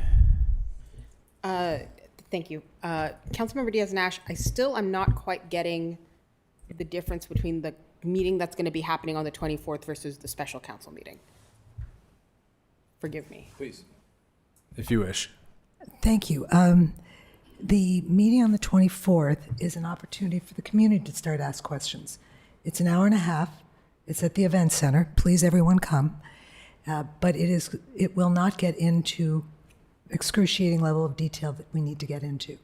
What I'm requesting is that representatives, high-level representatives from the county, from Horizon, from the state, who are involved in this process, come and talk to us about what the process was. How did this happen? How did we wind up in this point where this project has been approved and no one from the community where it's happening has really had a meaningful opportunity to input? And then secondly, I would like to hear their plans as to what are we going to do, what are they going to do to make sure that wherever, as Councilmember Newsom said, wherever this project winds up, it is done seriously and with great detail and with collaboration with the residents and the small businesses. It's not just the residents, and the schools and the places of worship. So to me, that requires an agreement at the meeting here to say, okay, we are ready to negotiate. Here's how we want to negotiate, and we will go through all the plans, all the procedures, everything that needs to happen to put up any of these centers. And Horizon is very experienced, so they should be able to share a lot with us. But we need to have them all coming here, as one of our speakers said earlier, to talk to us and talk to our community here as to what those details are and to agree to continue to negotiate. Yes, please.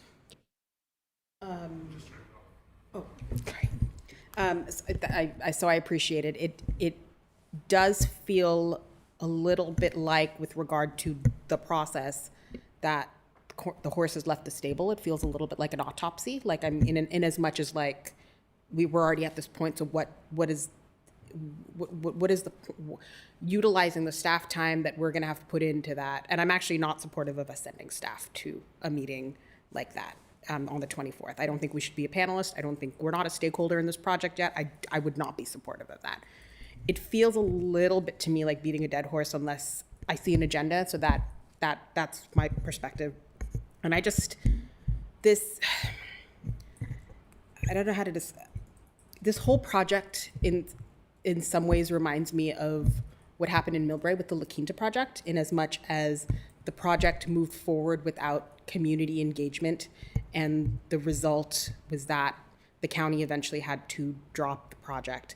And I just hope moving forward the county does engage with residents on issues like this, which is a larger topic, which I do appreciate that you want to have a subcommittee or something like that. I just hope that the county sees this and increases their engagement, especially on controversial items like this.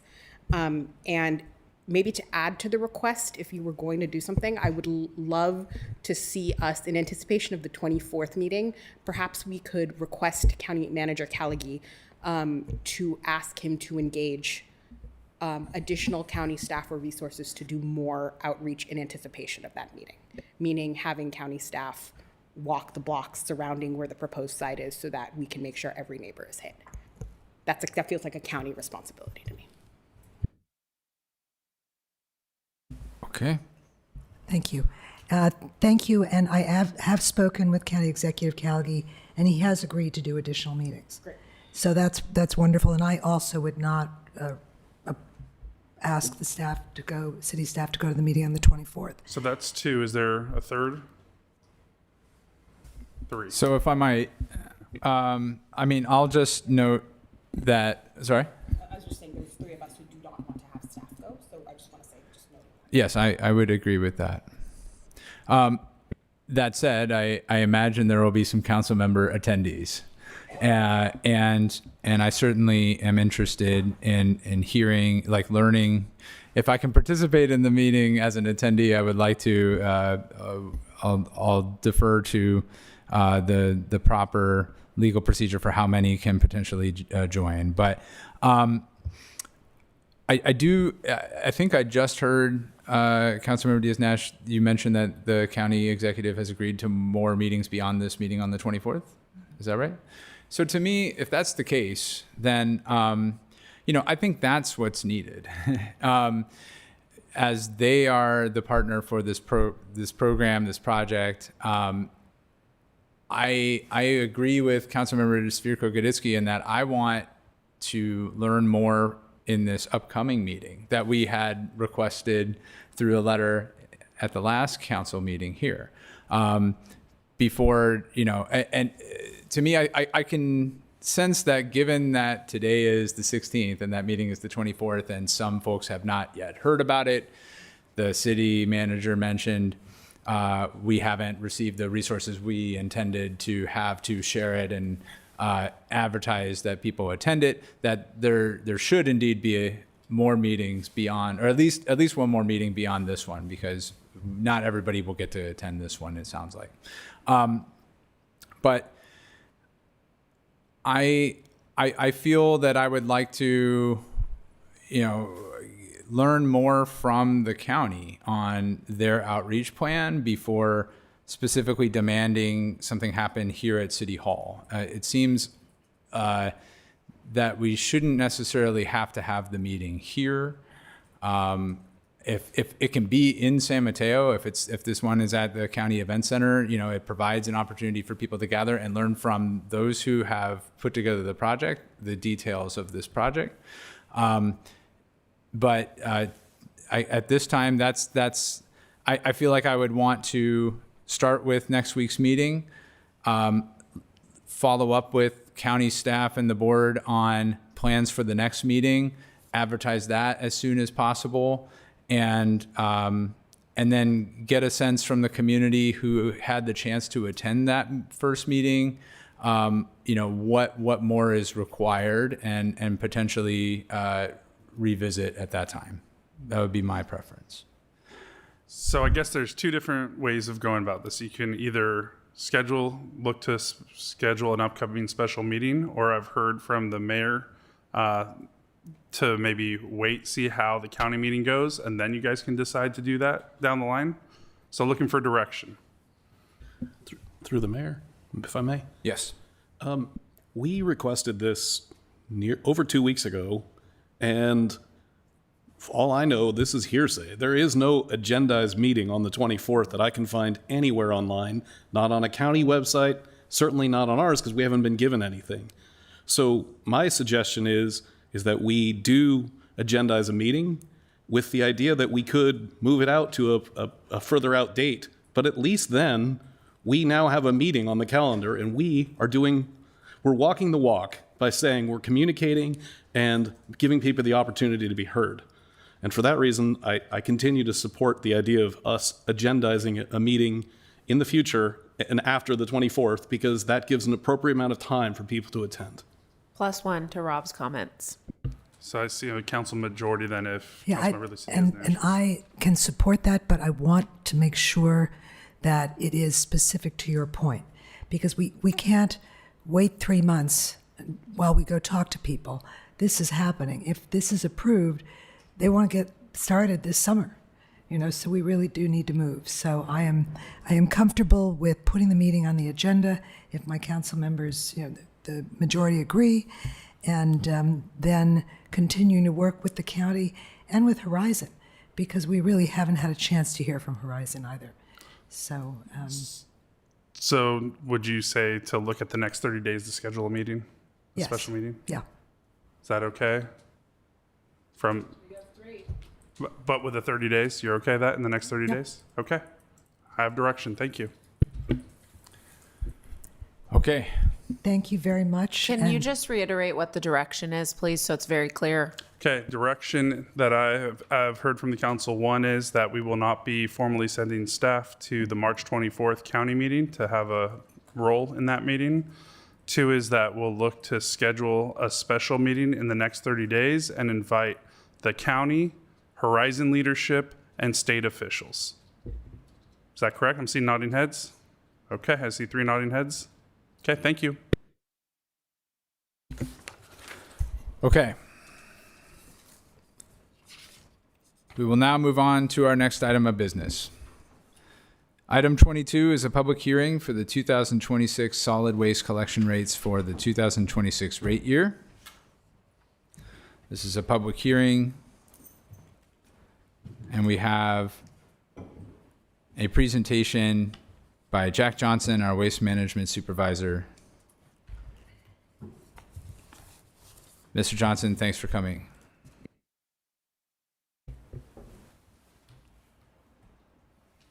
Hi, my name is Jack Johnson. I'm the waste management supervisor for the city of San Mateo.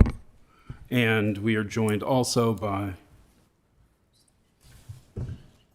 Okay, thank you. I am technically challenged. We are joined tonight by Rick Simonson and Gabe Sasser, our rate-setting consultants from HF&H Consultants. They prepare and advise us on what rates should be. What we are doing tonight is conducting a protest hearing per Prop 218 to consider 2026 solid waste rates increases.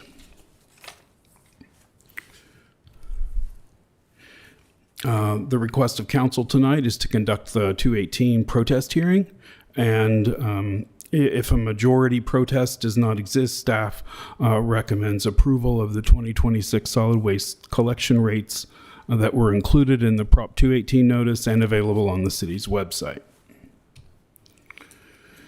The annual rate review process is that rates are reviewed by the council every year, and once adopted are effective for the next year. The city follows the California Constitution when setting solid waste rates, which means that all rates must be based on the actual cost of service. Currently, residential rates do not cover cost of service. There are approximately 20,809 residential accounts in San Mateo. Commercial rates do cover costs. There are approximately 2,674 commercial accounts in the city. Before we discuss the rates, I would like to remind everyone about the solid waste process and what services the rates actually cover. So let's consider for a moment what actually occurs on garbage pickup day after the typical resident has put out their bins for collection. On what most of us refer to as garbage day, 3 trucks visit every address on the route and pick up various sorted materials and take them to other locations for processing. For instance, the black bin, the garbage bin, is taken to the Shoreway Transfer Center, and then it is further taken on to Ox Mountain Landfill in Half Moon Bay. The blue bin, the recycling bin, is taken to the Shoreway Recycling Center, where recycling is sorted, baled, and taken to various locations for further processing. And the green bin, the organics bin, is taken to the transfer station and then on to either of 2 composting facilities, either in Tracy or Milpitas. So in addition to garbage collection, residential rates also include recycling and organics collection, transfer, and processing, all for one charge. So while there is no charge on your Recology bill if you're a resident for recycling and organics collection and processing, these services aren't free. They are all included in the garbage bill. These solid waste rates also include all the city's efforts to keep San Mateo clean and reduce waste. Our anti-litter programs, the trash capture maintenance costs of preventing trash going into the bay, all of the city's street sweeping and the public outreach and education we do, our e-waste collection and shredding events, hazardous materials collection, construction and demolition recycling, and the illegal dumping program. So let's remember that what we refer to as the solid waste rate or the garbage bill actually includes many more services. the background, we have and usually receive public comment during the protest period that the proposed rate increases are designed to punish those who produce the least amount of waste, that they are not competitively bid, and that our collection, processing, and diversion activities are too expensive. The city has long been and remains committed to waste reduction, but regrettably, because of state laws, we are no longer able to fund our waste, recycling, and compost programs in the way that we had been when using the pay-as-you-throw model. As to competitive rates, the city is in an exclusive franchise agreement with Recology that was competitively bid in 2019 and will be up in 2035 when it will also be competitively bid. So as to expense, how did we get here? Well, in 2006, in order to promote recycling and reduce waste going to the landfill, San Mateo, like many progressive communities, adopted a pay-as-you-throw system. But in the intervening years, California didn't meet its landfill reduction targets established by law. So in 2016 and in 2022, new regulations from the state came into effect mandating recycling and composting. Neither is voluntary for anyone in the state any longer. And because the California Proposition through 218 requires rates to be proportional to the cost of service of the parcel, we can no longer use the pay-as-you-throw model and have been in the process of transitioning to a true cost of service model. We have been adjusting rates per this requirement since 2021. I'm now going to turn this over to Rick Simonson and Gabe Sasser from H Consultants. They will walk you through the proposal for 2026 rates. Good evening. I'll start with a background on the 2025 rate setting process for the city's solid waste rates. There were 4 outcomes. The city deferred the portion of Recology's increases that exceeded 5% last year. A temporary deferral of $331,000 in 2025 is a part of the revenue requirement in 2026. The city used $400,000 from the solid waste fund to reduce the balancing account with Recology. The city increased residential rates by a range of $7.50 up to $9 per month. The city increased 20-gallon and 32-gallon rates for both commercial solid waste collection and commercial organics collection rates as well. Next slide, please. The 2026 revenue requirement consists of 3 categories listed in order of largest to smallest. The Recology collection costs, which are increasing by more than 4% for 2026. These are based on Recology's compensation application, which is submitted each June, which allows for inflationary increases as part of the city's franchise agreement with Recology. Additional increases of $331,000 from 2025 are also included as part of the decision from last year carrying forward to this year. The disposal and processing costs are increasing 7.5%. This is for the costs that that are required to dispose and process of the material. So each time the material is brought to the Shoreway facility and weighed, that weight is applied a volumetric rate that Rethink Waste sets. And so Rethink has increased its rates by 5% toward those tipping fee rates in this year, and that accounts for 5 of the 7.5%. In addition, we're projecting larger disposal volumes, and this accounts for 2.5% of the overall 7.5% increase to this cost projection. The city fees make up the additional portion. City fees fund the city's solid waste program, street sweeping, trash capture device maintenance, and many of the programs that Mr. Johnson previously discussed. The increase of $625,000 in this revenue requirement from 2025 is largely attributable to street sweeper equipment. Next slide, please. The revenue requirement is summarized in this table. lines 6, 7, and 8 make up the 3 cost categories that I covered on the previous slide. In total, this works out to row 9, a total revenue requirement of 35.6 million. We compare that to the revenue at current rates from those rates set April 2025. That revenue of 34.5 million generates a shortfall of $1.17 million. And as such, we're recommending addressing that shortfall through increasing rate revenues. Next slide, please. Each year, in conducting the rate setting process, we evaluate the cost of service.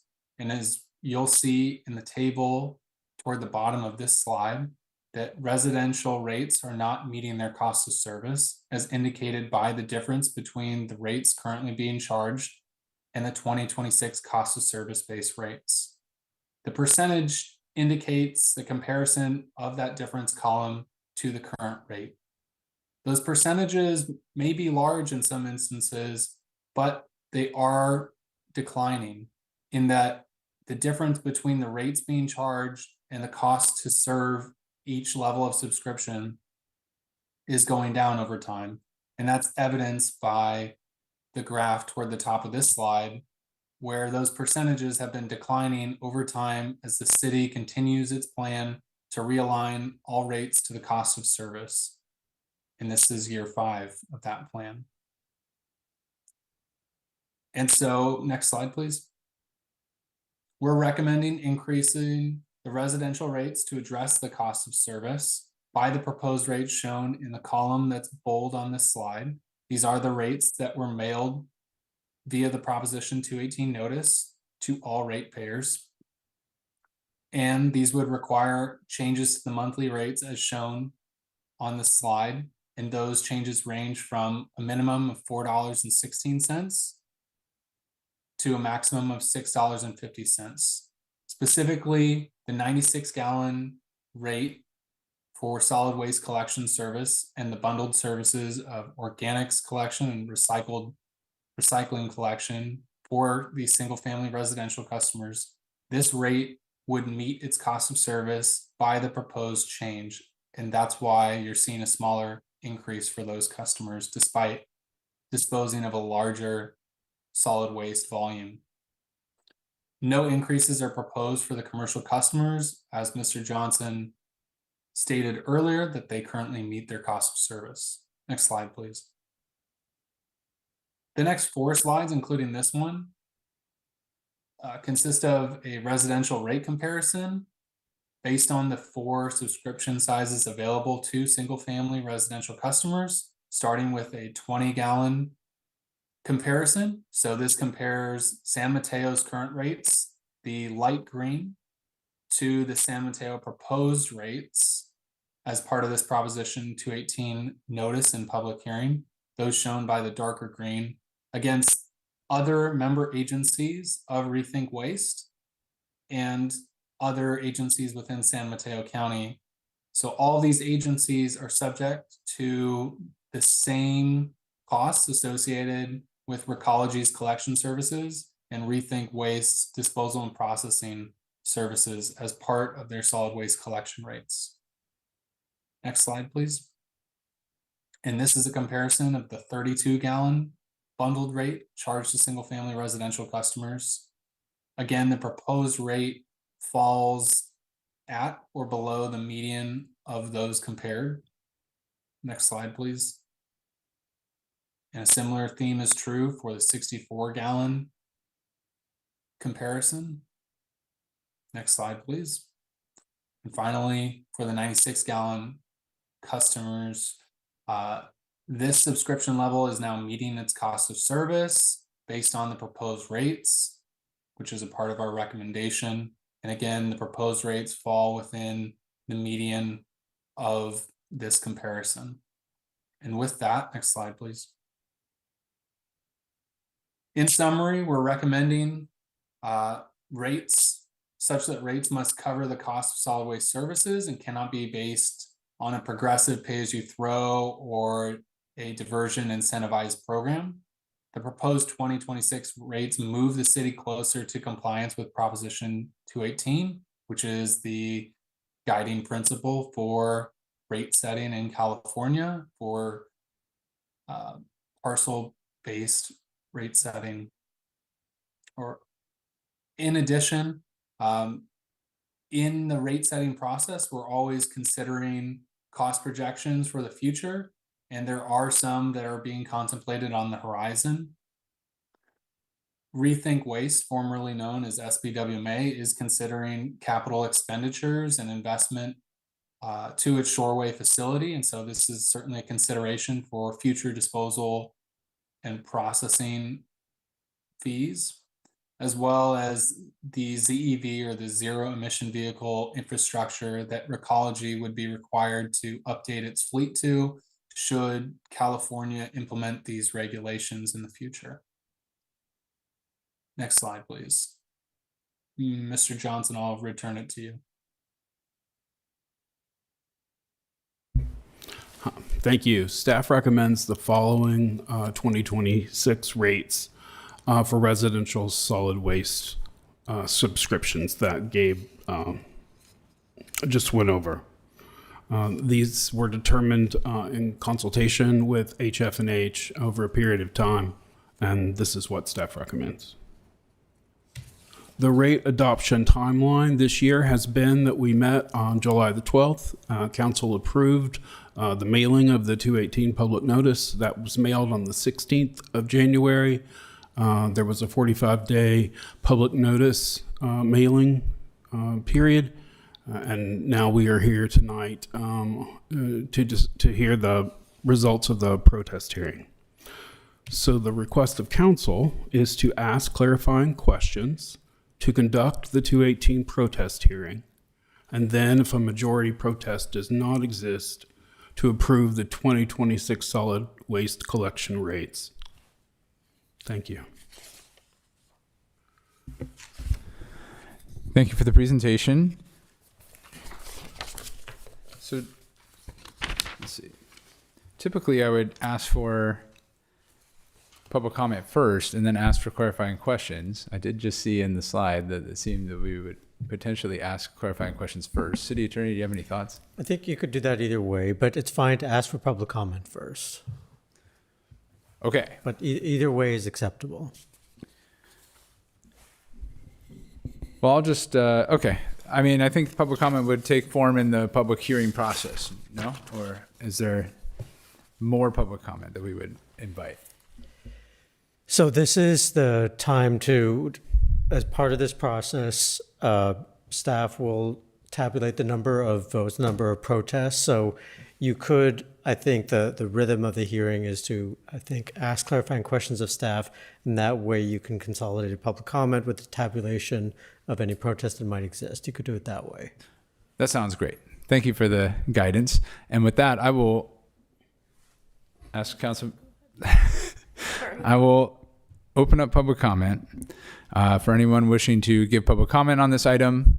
If you're in chamber, you can give a request to speak slip. If you are on the Zoom webinar, you may raise your hand, or if you're on the phone, you may press *9. Deputy City Clerk, can you please tally public comment?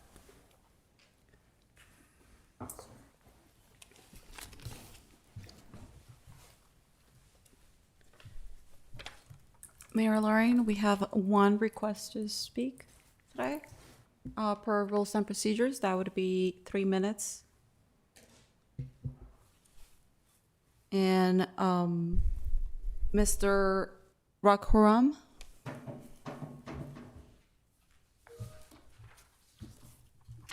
Thank you. It was very instructive to hear your presentation. So I guess where I come from is we throw garbage maybe once a month. We don't use it every week.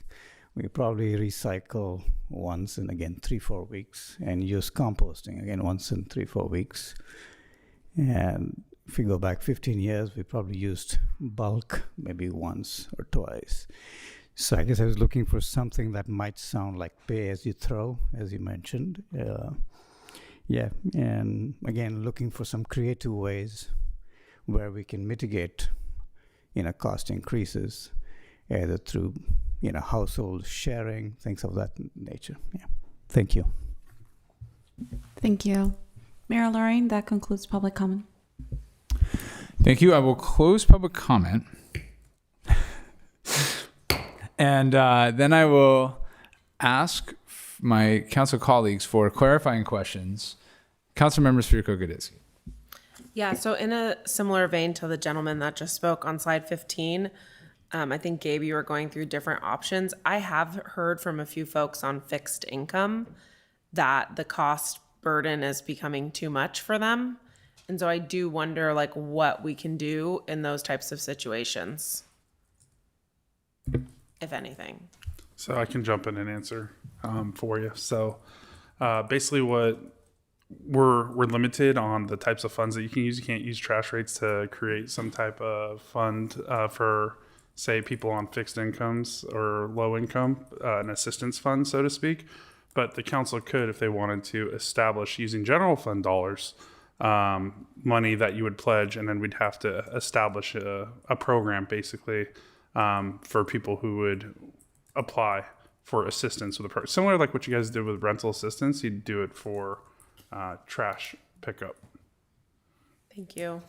Yeah, I just, I wonder if we need to look at that, because we have to get to parity, it looks like, and we're still not all the way there. And then the costs are rising exponentially right now. And so, it's going to become more and more of a problem, especially for those that, are on those fixed incomes. I appreciate that. That's a good point. Yes, Councilmember Diaz-Nash. Thank you, through the mayor. Mr. Johnson, thank you very much, and thank you to your partners for making that presentation. I'm wondering, as I recall, whenever I've gotten rate increase notices, it's been, here's what the new rate is, but there hasn't been anything accompanying it saying, here are ways you can reduce the charges. So do a little bit of marketing with the here's the information. I know in my case, I was using a bin that was really way too big for what we really needed anymore because our kids are gone. But I was still paying for that bin. By switching to a smaller bin, my rates went down. And I'm sure there are lots of other suggestions.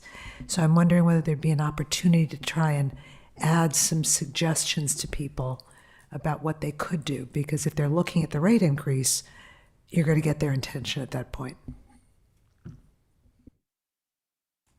If you'd like. Yes, please. Thank you. There are, and we have, and we will continue to. We have an opportunity through bill inserts to make people aware that they can call Recology and request a review of their service and potentially lower the size of their garbage bin, which would lower their overall rate. And we can continue to send that out in our bill insert.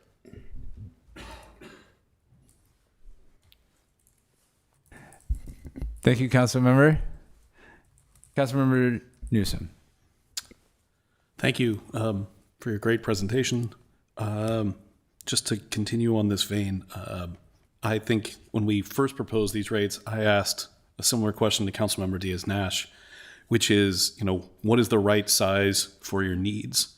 And I was tickled to see, like about a month after that, or maybe a couple weeks after that, a postcard came out from Recology saying, do you have the right size bin? And I thought, yes.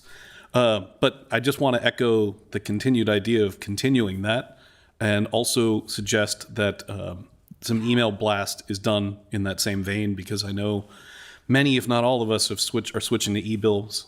So making sure that we're marketing it both online and on their socials, and everything is appreciated. I also was curious, does Recology have any type of financial support or hardship plans for people on fixed incomes that are, not in addition to whatever the city might try to provide?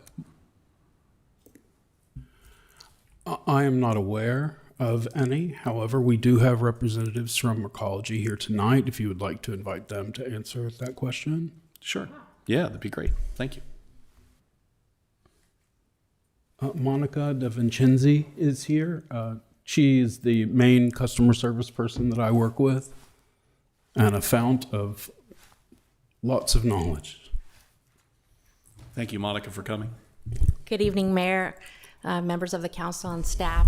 So any kind of rate-setting decision-making is done by the city, and that direction is what we would follow. So it's not something that we could do on our own, per the franchise agreement.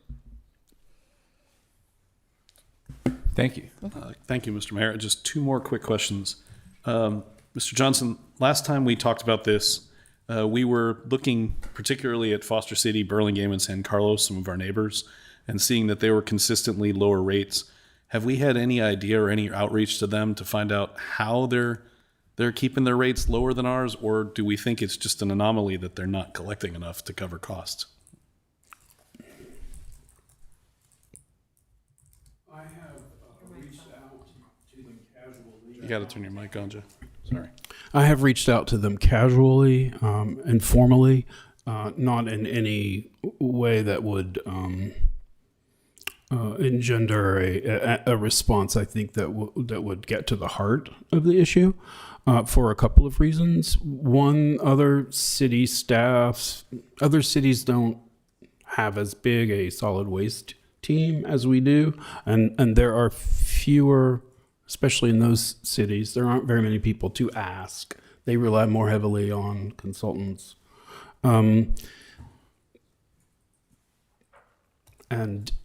However, I could make more formal requests as to where they are. However, I do know that all cities in the state are subject to Prop 218. Yeah. Okay. Well, I don't think we can reach out to our council member colleagues in other cities. So I will take that on as something for myself to do. And my last question is, when we look at the city's piece of this, looks like it's a little over $5 million. I assume it's primarily the street sweeping and the city staffing. Is there anything there that any opportunity there that we could be tightening our belts or finding potential cost savings? To my knowledge, neither.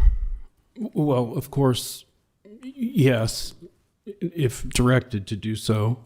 However, I've been with the city 4 years.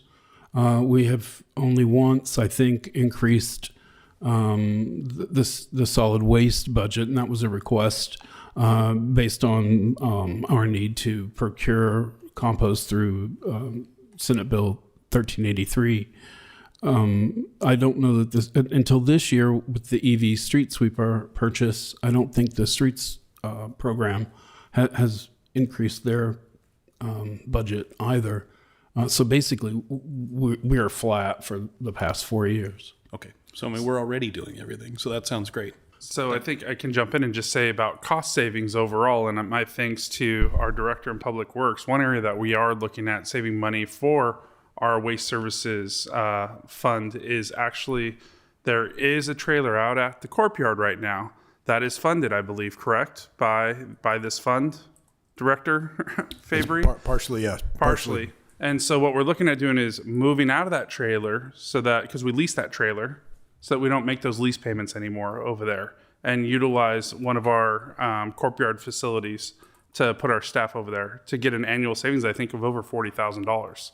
Yes. So we're looking at every which way to save the taxpayer their dollars here in this city. And so we're going to continue to do that, whether it's a restricted fund or a general fund. So we're working, and we're just lifting up every stone that we have here. And my thanks to the Public Works team.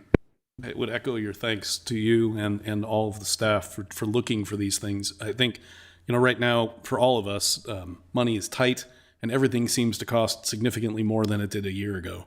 And so I really appreciate it, us and working in good faith to try to find ways to at least keep costs at a minimum. So thank you for all of that to all of you. Thank you, Mr. Mayor. Of course. Thank you very much. Any other questions or feedback? I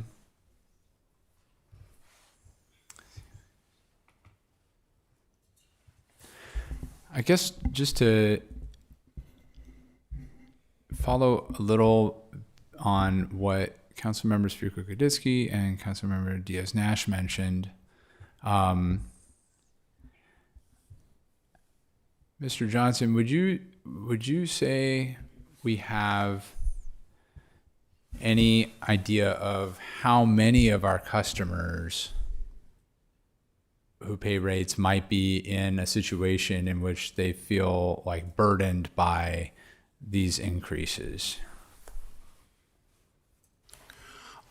I don't have any idea, and frankly, I don't know how I would find that out.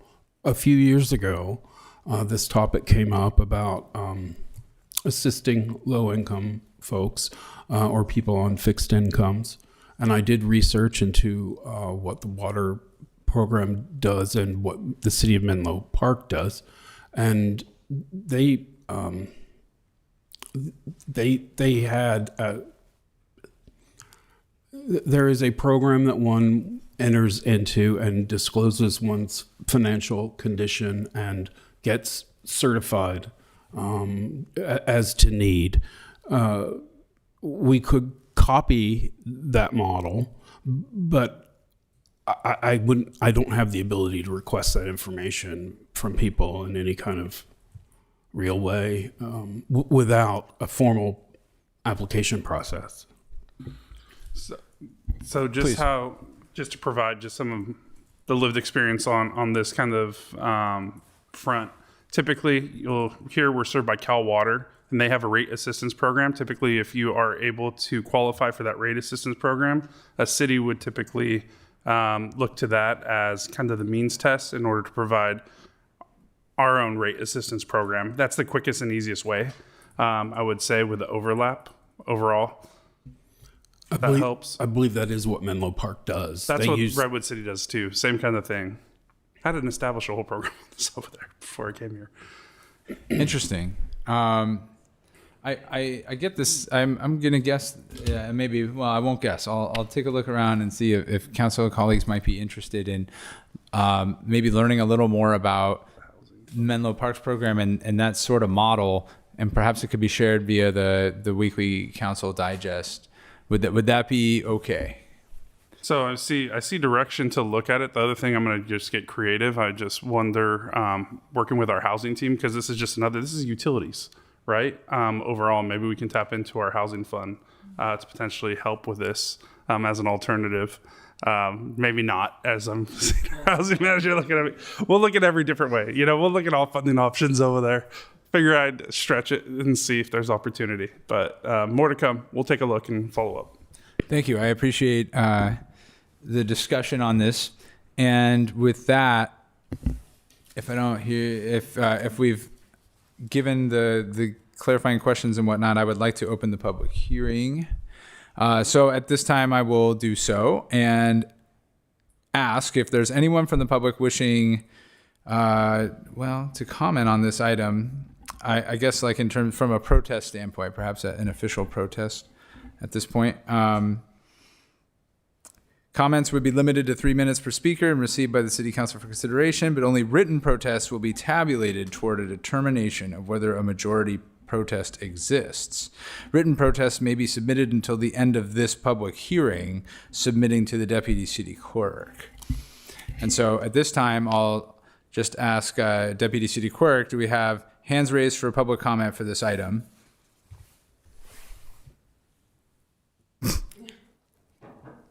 No, but this is protest.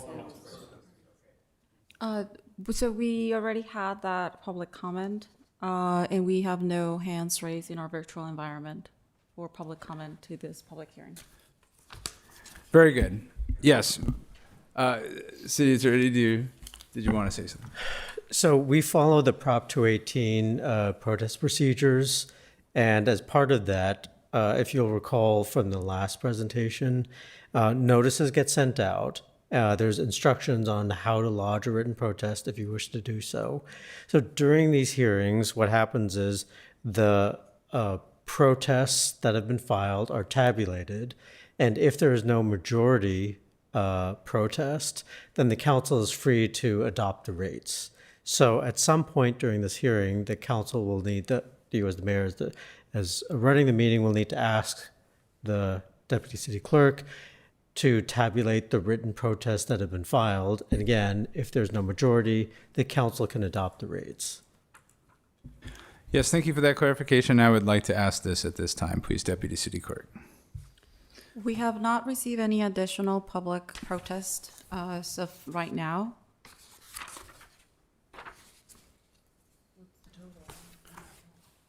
Okay, so since we've determined there are no more public protests coming in, I am going to close the pardon me, City Attorney. Yeah, I'm sorry, if I can just clarify. So I think that the question is, it's not so much who has spoken right now at this meeting, it's who has filed a written protest leading up to this meeting, including up until the conclusion of public comment. How many people have actually filed a written protest? And that's the number that we need to determine. Whether that number is, 0 or 5 or 10 or 20, whatever that number is, that's what needs to be articulated. Thank you, and I will then ask the Deputy City Clerk to please share that information with us at this time. Perfect. We have tallied all of the written protests to the proposed increase in the solid waste, recycling, and organic collection for the 2026 rate year, and there were 31,509 notices mailed to property owners on the tax roll, and a majority would require one more than half that number, which is 15,755. The number of valid protests received is 29 as of March 16, 2026. Based on that, it is clear that a majority of owners have not protested the fee increase, and the council is free to take action to increase or otherwise modify the fee. Thank you, Deputy City Clerk. At this time, I would entertain a motion. So moved. Okay, that's a second from the Deputy Mayor, and Deputy City Clerk, can you please call a roll call vote? Certainly. Councilmember Newsom? Yes. Deputy Mayor Fernandez? Yes. Councilmember Sverka-Goditsky? Yes. Councilmember Diaz-Nash? Yes. Mayor Lorraine? Yes. Motion carries 5-0. City Attorney, do you have anything else you'd like to add? No, nothing further. Okay, very good. Thank you for your presentation. That will close item number 22. We'll move on to item number 23. 2025 Annual Progress Reports, Housing Element, General Plan, and Housing Successor Agency approval. We have Rachel Horst, Housing Manager, Steve Golden, Principal Planner, and other members of our Community Development Department with us tonight.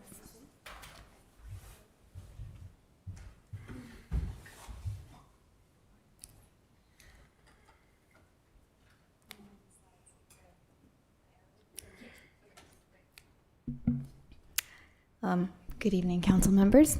Rachel Horst, Housing and Neighborhood Services Manager. I'm joined by Steve Golden, Principal Planner. And we're going to present tonight on 3 annual progress reports: the Housing Element, General Plan, and the Housing Successor Agency annual progress reports. Next slide. We would like to just recognize all the staff who contribute to these reports. So you can see them all here from planning and housing. So some background on what these annual progress reports are. They're required by statute. Each year we are required to submit them by April 1st to the respective state agencies.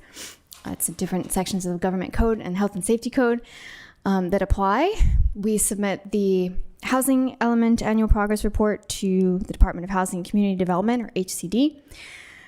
We submit the General Plan APR Annual Progress Report to the Governor's Office of Land Use and Climate Innovation. And we submit the Housing Successor Agency report to the Department of Finance. So some additional background on where we are with these various documents that we're reporting on, the first being the housing element. This is the 2023 to 2031 housing element. It was adopted on May 20th, 2024, and then amended on February 23rd of this year, and we'll speak to that a little bit more in a subsequent slide. We are currently in the 6th RHNA, the Regional Housing Needs Allocation Cycle, and this is the 3rd year of reporting in this cycle on the annual progress report. The general plan is called the Strive San Mateo General Plan 2040. It was adopted on March 18th of 2024, and this is then the 2nd year of reporting for that document. And then finally, the Housing Successor Agency report. This is a report on the fund that we manage as the former redevelopment agency, the successor agency to RDA, which is the city. This is a report on expenditures and revenues and assets in the low moderate income housing asset fund. So moving on to housing element amendments. So as part of the settlement agreement with the Housing Action Coalition, or HAC, and also, well, the amendments were initiated as part of that settlement, and also to align the housing element with Measure T, which was approved, including updating the language and densities. The housing element was amended, as I said, in February of this year. So it included some modifications to the housing sites inventory, adding certain sites, removing certain sites, removing non-active projects from pipeline projects list, revisions to the realistic capacities estimates, and some very minor updates to the objectives in the implementation plan, or the goals, policies, and programs of the housing element. So we'll go in depth now on the 2025 housing element APR first. This chart is showing RHNA, again, the Regional Housing Needs Allocation breakdown for each year in the reporting cycle. So starting from the left, you have the affordability levels and then the total number for the entire cycle, totaling 7,015 units.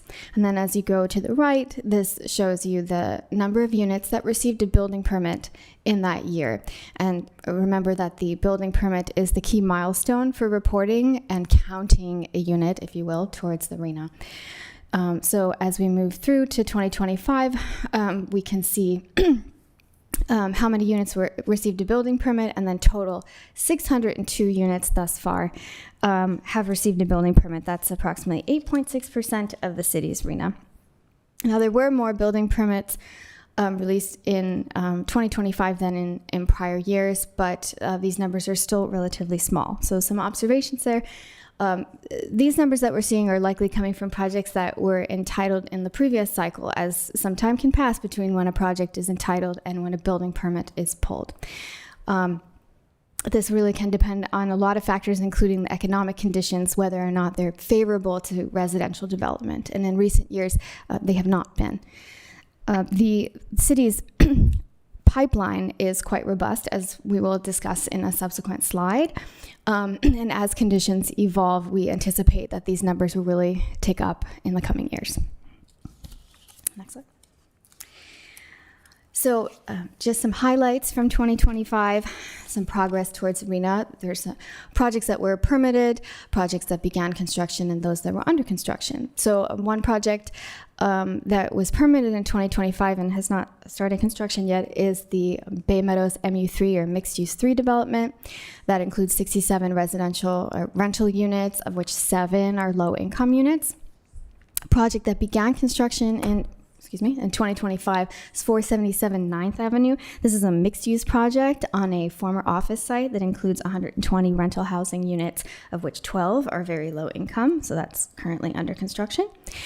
And Peninsula Heights was under construction in 2025. You'll recall we mentioned Peninsula Heights last year as well, because this is a phased project of 290 total units. Since the start of construction, it's happening, as I said, in phases, 71 units have been completed. The total project includes 29 moderate income units, because this is a for-sale development, mixture of townhomes, single-family homes, and condominiums. It can be a little hard to track the affordable units and how many were completed, since they're dispersed throughout the development. But 2 units were closed or sold in 2025, and we know that there were another 5 that closed early this year, so they're not counted in 2025, and there will be additional ones coming online this year. Finally, ADU construction was higher than anticipated. ADUs constitute a non-trivial share of the city's RHNA, or progress towards the city's RHNA, I should say. 92 units were issued a building permit in 2025 versus the 55 that were anticipated or projected for this year. So I'll hand it over to Steve for the pipeline discussion. Thank you very much, Rachel. So with regards to pipeline projects, it's obviously has a lot of community interest amongst the council. So we try to break down, slice the pie as best we could with all the details. So since the adoption of Measure T, we have received 20 applications for new multifamily or mixed-use housing projects. It includes approximately 1,600 new units that are in the preliminary application stage. So they haven't submitted a formal application yet, but they've submitted a preliminary housing application. And we have nearly 4,000 new units that have submitted formal applications. We have approved, the city has approved 3 applications since Measure T was adopted. And if you add in the 3 previously approved applications, it totals 800 units that are entitled. And then there's 411 units that are currently under construction. So the total pipeline, if you add all these numbers up, is nearly 6,800 units, which is coming close to our total RHNA numbers. However, as Rachel described, we don't get credit for projects that are just in the pipeline. They have to pull a permit within the housing cycle. So this does potentially includes projects that will get approval, and we'll see how many of these will get permitted. We've also included the affordable unit numbers here, and you can see that based on the pipeline project, there's about 28% of what was expected, or what our RHNA number was assigned. This slide just shows you sort of our top 10 projects, the largest projects that have come in since Measure T was adopted. Hillsdale Mall, of course, is our largest project with an estimated 1,670 units, and on down the line to projects that have more in the range of 200 to 300 units. The total number here again is just our top 10 list, so about 4,800 units and 902 affordable units in those 10 projects. So going from our largest projects to really our smallest projects, which is our ADU production or accessory dwelling units. As Rachel reported, we have 94 units that were issued permits in 2025. This is well above the annual estimate of 55 units that we included in the housing element. And within the first, so we're 3 years into the cycle, it's an 8-year cycle, and we're already over 50% of our estimated ADU production. And according to the HCD website, for San Mateo County, the city of San Mateo has the highest production of ADUs across the county.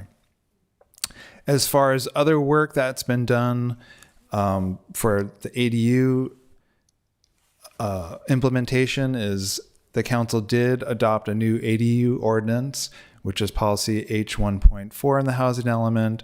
It was required by the state to comply with state law. We got a letter in 2024 from the state outlining compliance issues. staff met with HCD and we worked throughout 2025 to update the ordinance. There was Planning Commission study sessions in 2025. Staff conducted outreach, and the city at the beginning of the year adopted the ADU ordinance.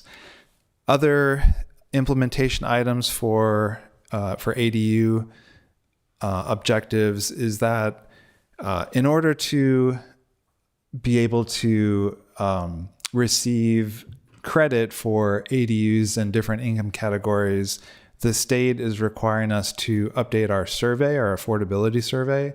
So we worked with other Bay Area jurisdictions. It was managed through the Association of Bay Area Governments to update our numbers based on a new survey. We implemented that survey in 2025 and submitted to HCD. They did review the numbers and they found that the previous assumptions were consistent with the new results. So you can see on the screen, there's a 30-30-30-10 split that we can continue to use for housing element. And that's just to categorize ADU into different income groups. Moving on to SB 9 projects. You might recall that Senate Bill 9 became effective in 2022. This is housing development through ministerial processes, which allow urban lot splits and up to 2 primary units and state ADUs allowed through state law on single family lots. Our trend is fairly similar to statewide trends, that it's not a very large production of units. We've only had 7 applications since 2022.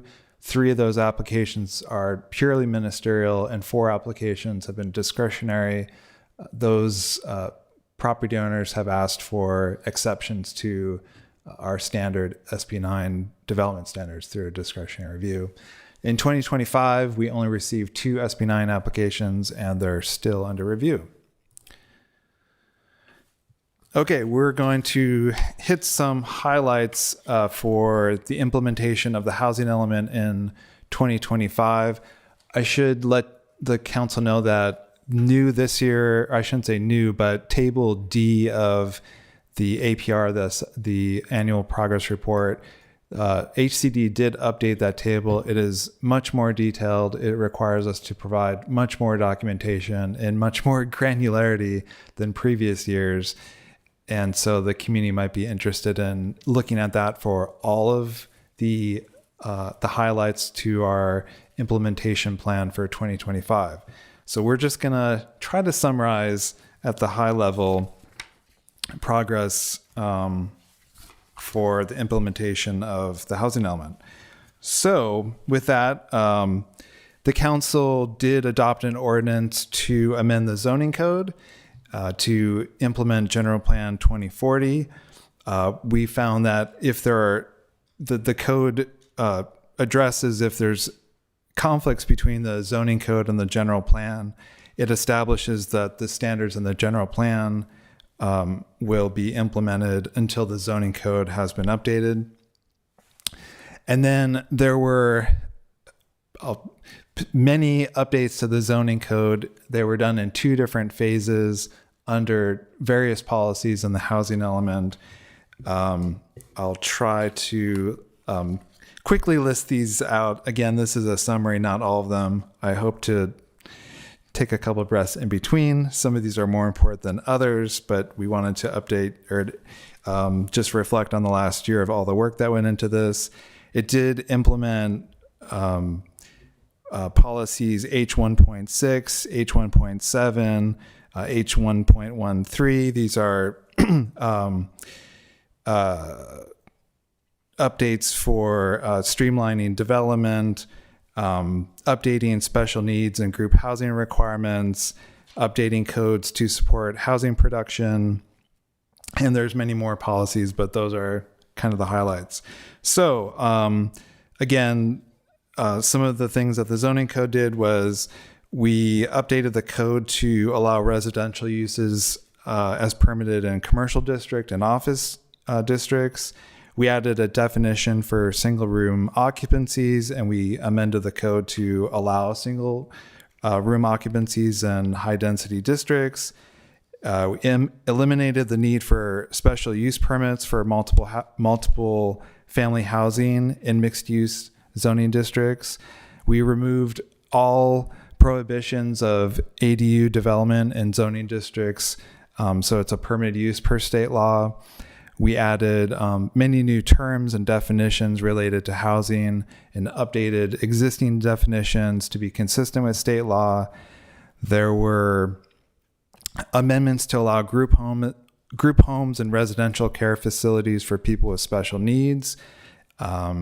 There were modifications to emergency shelter definitions. We added development standards to the definition, new terms for supportive housing and low barrier navigation centers, and we're allowing for emergency shelters, supportive housing, and low barrier navigation centers in certain zoning districts per state law. Eliminating the need for special use permits for multiple family housing. I think I said that already, but we'll say it again because it's important. We revised the code to reduce development review timelines for housing projects by streamlining the development review process. We aligned a lot of our code requirements with a little law called SB 330, which is requiring us to streamline streamline housing development. We are streamline the review for projects up to 99 units, for allowing the zoning administrator to approve those projects. We're providing greater certainty to approve development projects by extending approvals of expiration dates. And finally, we establish minimum densities for all residential mixed-use development projects that have general plan land use designations that are mixed use, with higher minimum densities for areas within half-mile of Caltrain stations. And then I'll turn it over to Rachel to talk about the bullet points on the right side of the slide. Thank you. Staff began work on tenant protections and anti-displacement policies in the housing element in 2024, and this all led up to a study session on April 21st of 2025. And we covered 3 main policies in the housing element in that study session and in the stakeholder outreach and research that led up to that session. So as a reminder, policy H3.4 includes multiple policies, which include extending AB 1482 provisions, specifically relocation benefits for tenants who are evicted for no fault, so for no fault evictions, and extending the benefit of relocation extending the benefit of relocation payments to tenants who've been in their units for less than 1 year. So AB 1482, which includes a lot of different tenant protections in the civil code, applies to certain units, and it applies to tenancies of 1 year or longer. So the commitment was to require this relocation payments for tenants who live in their units for less than 1 year. There's also a commitment to researching and making recommendations to City Council for establishing policies that require documentation for substantial remodel evictions, and for researching and making recommendations on a right to return policy, also for substantial remodel evictions. The same policy included a commitment to amending the city's code. So it's an existing ordinance, the tenant relocation ordinance, for tenants who are displaced temporarily or permanently due to habitability issues or substandard unit issues. And policy H3.6 relates to collecting data on the status of rental housing in San Mateo, so on monitoring rents and evictions citywide. And there was a commitment to researching and making recommendations on potential rental registry. And so H5.4.1 is essentially a restatement of policy H3.4, and it's within the city's affirmatively furthering fair housing plan. The City Council directed staff to undertake these 3 bullet points here, which included, I'll take the first one, the Emergency Rental Assistance Program. This was not included in the housing element, but was directed by the City Council in response to the findings that staff presented, including findings from a study on evictions in San Mateo County, that the key reason or the primary reason for evictions, vast majority of evictions in San Mateo County, being non-payment of rent. So in order to directly address this known cause of displacement, City Council directed staff to create this Emergency Rental Assistance Program, which is now administered by Samaritan House and is funded by the Housing Successor Fund, which I will talk about in a subsequent slide since we're reporting on that this evening. In addition, the City Council directed staff to return with 2 ordinances. One is called the Residential Tenant Protection Program Ordinance. It adds a chapter to San Mateo Municipal Code. It should say Chapter 10. The 1 is a typo. I apologize. And this extends that relocation assistance benefit payment to tenants who have been in their units for 11 months or longer in a no-fault eviction scenario. And it also requires property owners to notify tenants who are evicted for a substantial remodel when that unit becomes available again. The other ordinance, the Tenant Relocation Ordinance, San Mateo Municipal Code, Chapter 7.50, already exists, as I said, and this ordinance amends that section of code, strengthens this ordinance, which requires relocation payments to tenants who are displaced as a result of a habitability issue or substandard unit conditions. While staff were not directed to return or to create a formal rental registry, staff was directed to find other ways to collect data on rental housing in the city, and so we're still working on adding some questions to the city's business tax payment platform, that HDL, that then we can collect data on a voluntary basis from property owners when they apply. The other alternative compliance options, policy H1.3, was introduced in 2025. This was an ordinance and a resolution amending the city's below market rate or BMR ordinance. This allows for 2 alternative options to the standard requirement to provide 15% of units in a residential development of 11 units or larger at affordable levels, very low income, or lower income or moderate, depending on whether it's a rental or for sale development. This simply allows for offsite units or a developer proposed alternative, and elaborates on those options for developers that want to pursue that, which findings the city would have to make to approve the project, to allow for greater flexibility, because this is one of the many policies in the housing element that are aimed at incentivizing the production of units through creating flexibility for developers. Okay, so now we'd like to move on to the 2025 general plan, annual progress report.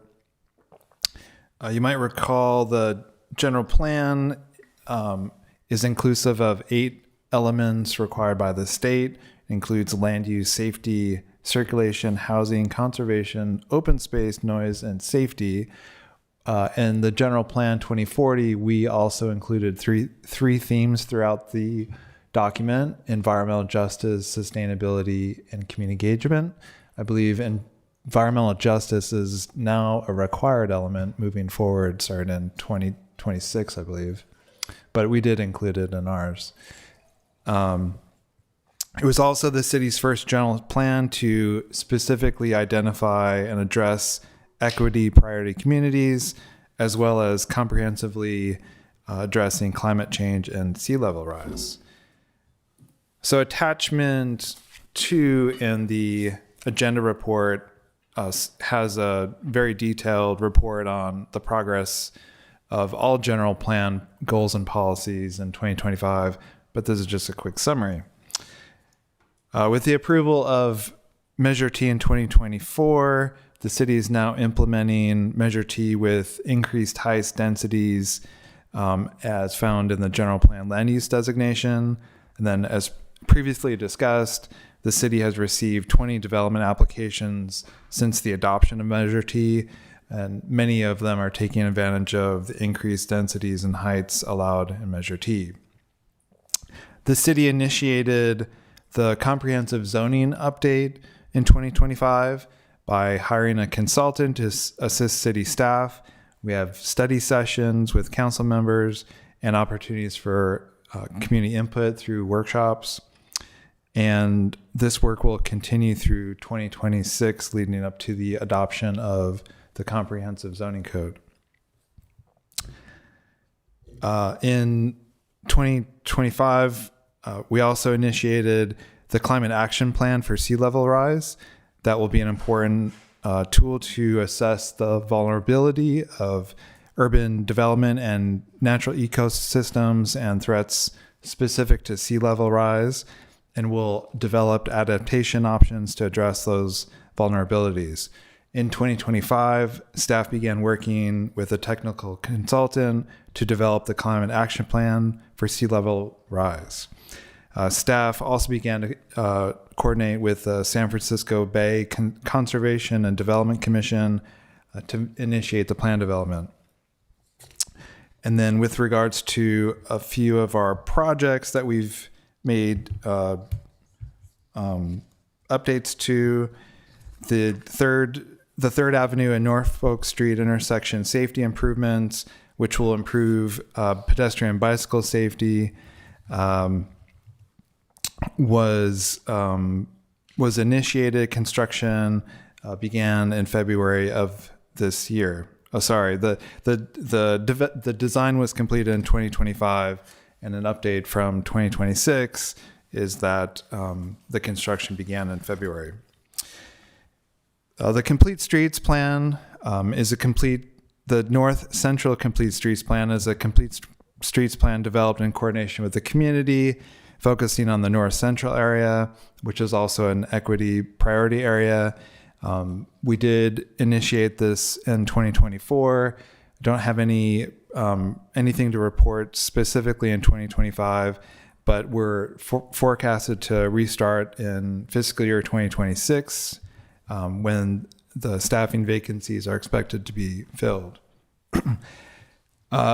There's also the 1530 Susan Court Capital Improvement Project, which is the Marina Branch Library improvements, which started in September of 2025 and has a 16-month completion. And I'll turn it over back to Rachel for the Housing Successor report. So we have one final slide on this somewhat obscure report to the Department of Finance. So we just wanted to highlight that this report is filed, and it does contain important information, including the fund balance, revenues and expenditures, and the assets owned by the city as the successor agency to the redevelopment agency. I just wanted to point out that, the balance, which is identified here, almost $5.5 million. Typically, we report on that and on revenues, which consists mostly of repayments on many loans that were made over the years from the redevelopment agency, and also loans to individuals and loans to development projects for ELI, extremely low income and lower income housing. But a highlight that we will report on next year, and we couldn't report on this year because it's a look back to the 24-25 fiscal year, is that the city began using these funds to support the emergency rental assistance program and the amount of $168,000, as I mentioned earlier, and that these funds are now supporting the personnel costs for the costs of the homeless outreach team, which is operated out of the police department. This was previously funded entirely out of the general fund, and we're now utilizing these funds because we can. A jurisdiction can use up to $500,000 to prevent homelessness, and so we are properly using this fund to support these really important activities. That's all. So with that, the recommendation for the council is on this slide, and we'll open it up to comments and questions. Thank you for your presentation. At this time, I'd like to open public comment. If you're in chambers, you may submit a request to speak slip. If you are online in our Zoom webinar, you may raise your hand. If you're on the phone, you may press star 9. Deputy City Clerk, how many We have do we no have? request to speak on this item. Very well. Then I shall close public comment and ask my council colleagues for any questions or comments related to the presentation at this time. Okay. All right. Just a general comment. So I think many residents feel like development is happening faster than the community can absorb. I think that's a valid concern. And I just wonder what we're doing to support the community through the transition and that they understand the impacts also, that we're highlighting on the way in terms of growth for San Mateo, but really showing them that, we are thinking about schools, traffics, affordability, quality of life, et cetera.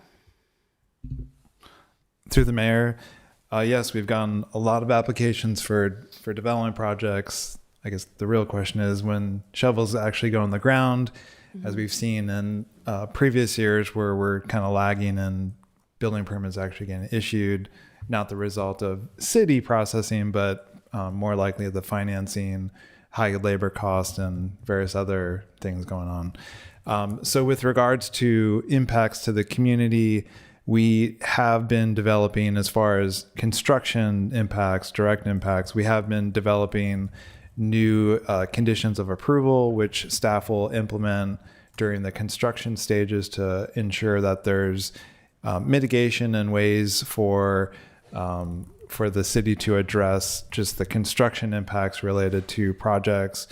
We have been asking projects, the larger projects that do have concerns with the city, concerns with regards to traffic, to provide traffic impact analyses to the city.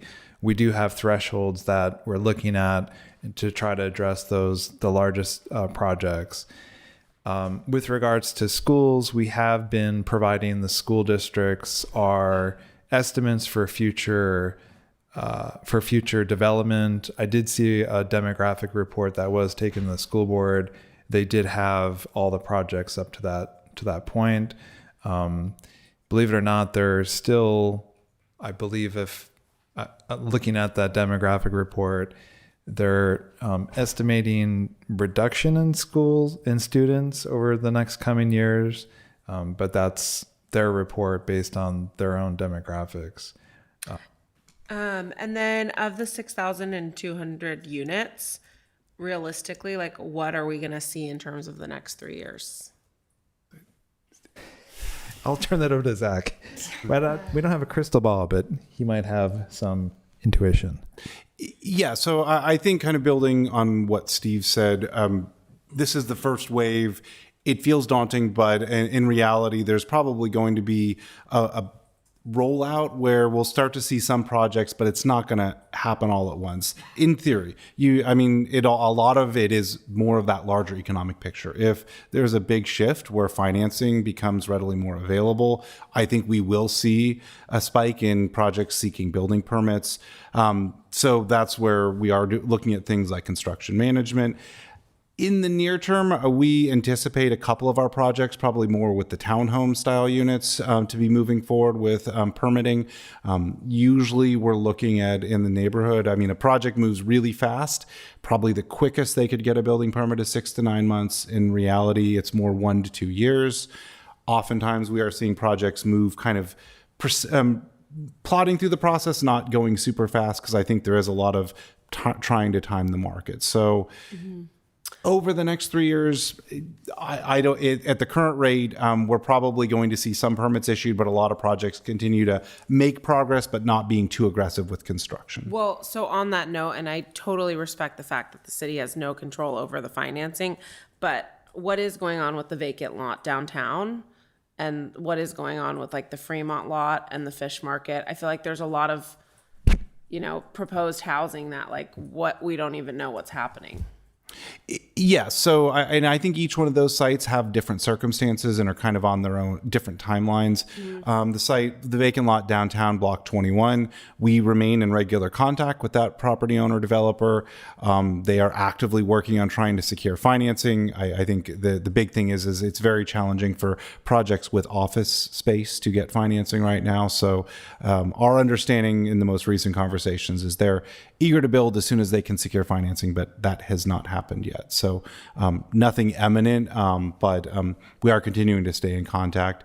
On the Fremont lot, we are working on how we move forward. That property owner has gone through bankruptcy and it is now owned by the lender, I believe. So that one's got a duration. So we're working on taking near-term steps to try to remedy the current situation, ideally get it resolved to at least we can stabilize it as a vacant lot and not an abandoned construction site. And then with regard to the fish market site, we are really waiting for the property owner developer to get back to us and see which direction they go, if they keep on with their project or proposed or take a different route. Yeah, I guess just on that note, I think what confuses me, and this is just my own personal opinion, is some of those projects that I just mentioned, the same developer is now proposing new projects at new sites, and yet we still don't have a solid understanding from them, what's happening. And meanwhile, residents in San Mateo have to look at a vacant lot in the downtown. So like at what point, are they going to actually come in and give us an update? Because why do, 110,000 residents have to look at a vacant lot that was supposed to have infrastructure going in? And then they're proposing a new project. So it's a little confusing to me. So point taken, and it's something that we brought up. I think we met just 2 weeks ago, and I said exactly what you said to the developer, and went through basically exactly what Zach has provided on overall updates. But legally, when I look to the guy to my right here, the city attorney, there's not much we can do from that. They can always go and put new applications out there further, but it is something that city staff is being very vocal about on a regular basis. So I just want to make it clear. We're trying to be guardians of our community at the same time. Thank you for that. I appreciate it. And then just the last question, of the projects, I know that we kind of approved ministerial approval for zoning for 99 units or less. So how many currently are 99 units or less? Well, so it's not a ministerial approval. It'd be a zoning administrator level approval. So we do still have discretion, obviously very limited with the way state law is structured for housing projects. I believe most of our projects are over 99 units. The key is it's 99 units or less and consistent with objective design standards. And I think that last piece is what disqualifies most projects, because just about every project has at least a few waivers from our objective design standards. So I think we have one project that's at 10 units that's probably going to qualify, but I think we have a couple others that are under 99, but because they aren't fully consistent with ODS, they would still require that public hearing. And that's something we'll need to assess in the coming years. And I think take a second look at our objective design standards and address some of those. But that at this point, very few, most are over 99, but then of the ones that are under, they still are not fully consistent with ODS. Got it. Okay. I think that might be something, I get that was a new policy we just implemented in the last year, but that might be something we look at again, just because we want to make it impactful and really focus on those larger scale projects. That's all my comments. Thank you for those. Would anyone else? Yes, Councilmember Diaz-Nash. Thank you through the mayor, and thank you both and everybody else who helped you put that report together. I can't wait to get a hard copy of it so I can have a couple sheets and carry around with me, as the city manager knows. So there was one slide that showed, I think it was the pipeline slide that showed, that we were at something like 94% of our RENA numbers overall, but we were only at 28% of affordable units. And I'm wondering how that, obviously it's always going to be less and it's going to be harder, but does that tend to be where the percentage hits? It is 28% better than we normally do this time in the cycle? Worse? How do I evaluate that? Because I'd love it to be 94% as well, but. Well, I can't speak to the prior cycle so much, but if we think about it, these projects are largely private development projects that have an inclusionary requirement. So they have that BMR requirement of 15%. So that's why it's always going to be riding on the coattails of a larger development and only representing that smaller portion. What will bring any jurisdiction even close to its RENA for the lower income levels is a few affordable housing developments. And so I would say that this does not take into account those projects that we haven't necessarily seen yet, where there could be like a Kiku Crossing 225 unit fully affordable project. Or bespoke. Bespoke. Is bespoke included? Or future 41st. Yes. Yeah. Is bespoke in that or not? I'll have to check the numbers to get back to you. We had a lot of wonderful. pie slicing at some Yeah. point. No, I appreciate that. Thank you. And even then, that would be 71 units, which is not nothing, but it still doesn't get at how do you get to that 97% on the affordable. And the answer is fully affordable projects, which we fully anticipate would happen during this RENA cycle. But we don't know the exact timing, and we don't know the shape of those developments yet, really, so we can't include them in our pipeline. And just real quickly, adding on to what Rachel had said, and I think we highlighted this throughout the duration of our housing element process. The RENA allocation for our affordable units is, I mean, we would literally need 20 Kiku crossings to get to that number. And we also can see, even when you have a very large pipeline, you can't get there just with private development using your inclusionary. And so ultimately, this comes down to a matter of money and access to capital to build 100% affordable projects. And so, and we have seen different sites float potentially projects like that.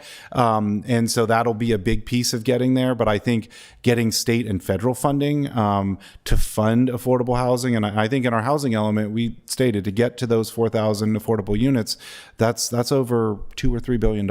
So it's not an insignificant amount. And so at the end of the day, the policies and everything else we can do can move the needle, but we really need that funding when it comes to truly meeting the state allocation when it comes to affordable units. And through the mayor, one other additional point is with regards to these numbers, it doesn't include ADU development, which we estimated 55 units per year for 440 units over the 8-year period. We're well beyond that. We can allocate 70% of those to affordable units. They're through our affordability survey, that's what we're allowed to. Some of those are also affordable by design, being smaller units. So it's not a non-trivial amount, but it does add to the overall amount of units. Yeah. Okay, and I guess my other comment is the elephant in the room is what target we get in the beginning. So that's a whole nother discussion. That was just one sort of tangential question. One of our public commenters tonight talked about the Safeway new development that's just come in, and she said there was a community meeting tomorrow night about it. I don't see anything on the website. Is there any way we could find out? Is this the one on 1700 that she just talked about, El Camino? She was. So 1700's across the street from Safeway. But she was talking about Safeway, I thought, no? It's the one across the street. 1700 El Camino is the one that is on the Jack side of the street. Okay, and 1655 is the Safeway. I believe. Okay. Is the Safeway, Yeah. okay. So do you guys know? Let me look, because we do have opposite the Safeway site, we do, I believe it's 1755 is the 400 unit proposal that's an office building with parking behind it. Let me just look real quick. That might be a neighborhood meeting, but that might be the meeting that was being referred to. It sounded like it was a neighborhood meeting, yeah. Anyhow, I would be interested in the information about that meeting if it was, given that it's in. Is there any way when those meetings happen that the council member of that district can find out? Because, and I don't know whether you even get the information, but if they go to a meeting, they say, I've got all these questions and I don't know that the meeting's happening. Is there any way to? We've been working on getting the word out. I think we've been adding recent ones in the city manager's weekly update. We also add them to our community calendar. And so we're looking at different ways to push that information out beyond just the public notification that goes out to the 500 or 1,000 foot radius area. Okay, great. All right, well, that's all my questions for right now. Thank you. Thank you. Deputy Mayor Fernandez? Just one question. Your slide very briefly touched on the rental assistance program, and in the last report, we showed that perhaps it wasn't being utilized as much as we expected. Do we have any updates on numbers and how much money has been used out of that allocation? Yes. Turn on. Yes, I can pull up the exact numbers for you momentarily, but it is definitely tracking to be spent down by the end of the fiscal year. We were at a point where we were wondering if we had enough money, if we were going to have to come back and add to the contract, but we don't. We believe we have enough to get through the end of the fiscal year. But my point is, it is being spent down fairly quickly. But if I can just take a moment, I can give the exact numbers to you. Yeah, why don't we have someone, that was my only question, so why don't we have another council member ask the question, and then we can come back when you have that data. Mm-hmm. Councilmember Newsom. Thank you. And thank you, Councilmember Fernandez, because that was my first question. That's all right. And add on to something that Councilmember Diaz-Nash said, there is a project happening here on O'Farrell Street. Yes, it's 10:36 p.m.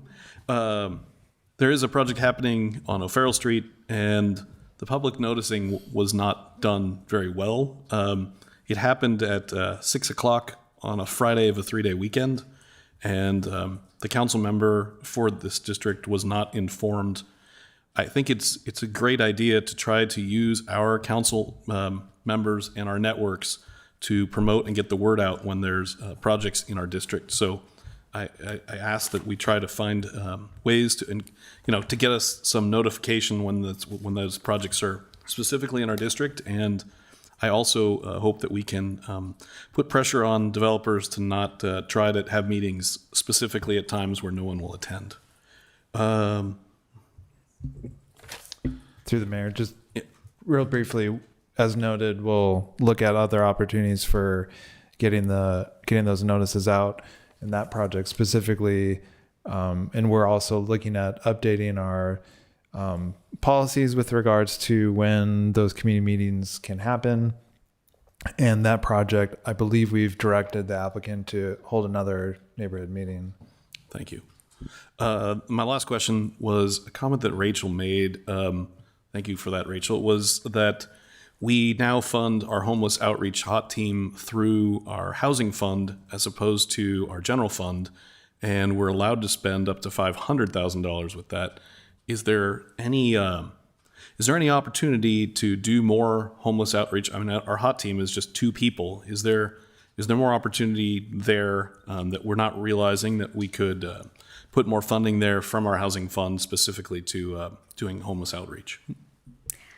Yes, we could add somewhat to it. Now, all of the activities, so this would include the emergency rental assistance program, under that umbrella of homeless prevention, can add up to $500,000. So it's not as if we could increase it a lot, but definitely we could support more of HOT with our funds. In fact, I believe we were discussing doing that as part of the departmental budget discussions.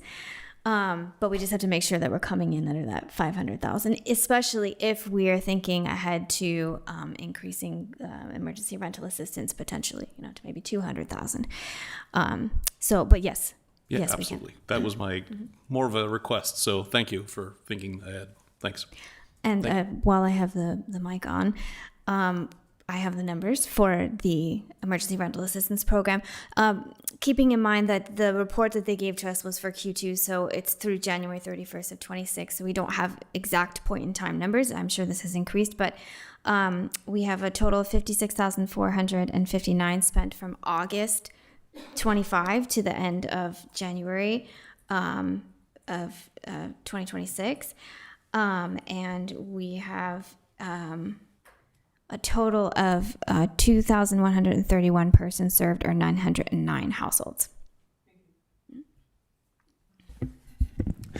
Thank you. Yes, indeed. I just was curious, given that we were talking about possible inclusions in our current pipeline and or RENA counts. In our current RENA counts for below market rate units, do we have the conversion of the Hillsdale Garden Apartments reflected in some way in our current numbers? We do not have that included in the pipeline or in the current numbers because the ability for the city to count any of the units in Hillsdale Gardens would require us to have completed our committed assistance commitment in 2025, and technically it would be 2026. So we cannot claim it for 2025. And it is a little tricky to guess the number because it's a moving target. As the units lease up, they will convert to the, I believe it's lower, I think it's 80% AMI and below, the low income. So we did not include that number in the pipeline chart to be conservative, essentially. And through the mayor, building on what Rachel said, the state also caps how many units we can get credit for in the conversion category. And so we are also working with the state to maximize the credit we can get. But in all likelihood, we wouldn't be able to claim all of the converted units toward our RENA totals. And one more comment. The pipeline projects are estimates for future development, but they're not captured yet in our housing element, like our APR, because we do the state does capture entitlements, although it's not the same as a permit issued, which is the real credit for against the RENA numbers. Our pipeline estimates were for the council's review and just to see, looking out further, what types of projects are going to be approved or have been approved under construction and in the process. So we're just trying to give you a little bit of a future projection. Indeed. Thank you. With that, if I'm not hearing any other questions or feedback, I would entertain a motion to approve submission of these reports. I make a motion. Oh, second. Public comment. Did we do that? Yeah, I think we asked for public comment. Very good. I believe I heard a motion from Councilmember Diaz-Nash, a second from Councilmember Svieko-Gaditsky. Deputy City Clerk, may we please have a roll call vote? Certainly. Councilmember Diaz-Nash? Yes. Councilmember Svieko-Gaditsky? Yes. Deputy Mayor Loring? Yes. Or Deputy Mayor Deputy Fernandez? Mayor Fernandez, I'm so sorry. Yes. Mayor Loring? yes. And Councilmember Newsom? Yes. Motion carries 5-0. Thank you, and thank you very much for your presentations tonight. That will close this item. There's one more. Item 24. Charter Amendments Study Session with a presentation from our City Attorney, Prasanna Rasaya. Mr. Mayor, before we proceed with City Attorney Rasaya's presentation, should we take into consideration whether we want to extend the meeting beyond 11 o'clock? Yes, I believe we should. Thank you for this reminder. Fellow council members, as we are approaching 11 p.m., are we comfortable? Yes, 30 minutes just in case, not necessarily having to exhaust it. We okay with? Yeah, I'm okay extending. Thank you.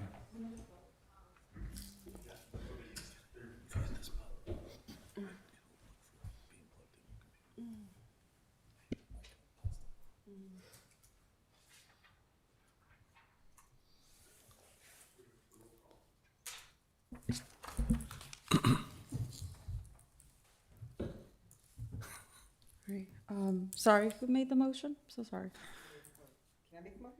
Yeah. Well, that was for the other item. This is for Extension. going beyond 11 o'clock. I make a motion to extend. Thank you, Deputy City Clerk. May we have a roll call vote, please? Thank you. To extend the meeting, so Councilmember Diaz-Nash? Yes.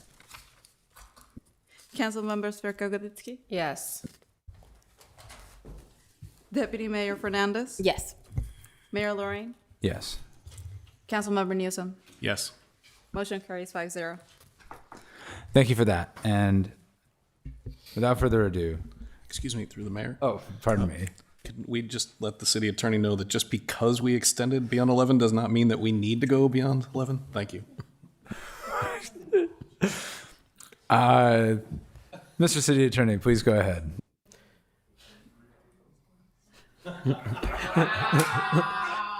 Thank you. Good evening. I will be brief given the hour, persona city attorney. And so the theme here is really non-controversial cleanup amendments to the charter. This, of course, is a council priority for fiscal year 26-27. A lot of words on the slide, but one of the items to clean up in this in our charter is to reflect the change to district elections. You'll recall that you are all now elected by district, and the charter still refers to elections on an at-large basis, so that needs to be corrected. So that's the first paragraph. The first paragraph also, and by the way, the new proposed language is in bold, and then the strike through is kind of self-explanatory, language to be stricken. So the first paragraph would reflect the change to election by district, and also that if there's a recall election or a special election or appointment to fill a vacancy, that's also by district. The second paragraph just addresses what we do every 10 years as called for by the U.S. Constitution. There's a federal decennial census, and then those new numbers that we receive from the U.S. Census then has to be implemented through redrawn district lines, because as you'll recall, each district has to be roughly equivalent to the number of voters. There's a lot more to it than that, but that's the idea. So this just says we'll redraw every 10 years. And then the last paragraph simply mentions that if there's a change to district boundaries and the term of that council member has not ended, then their term is unaffected by the change in boundaries. So they would still continue to serve out their term. Moving on. So there's several provisions in the charter that are really outdated and can be removed.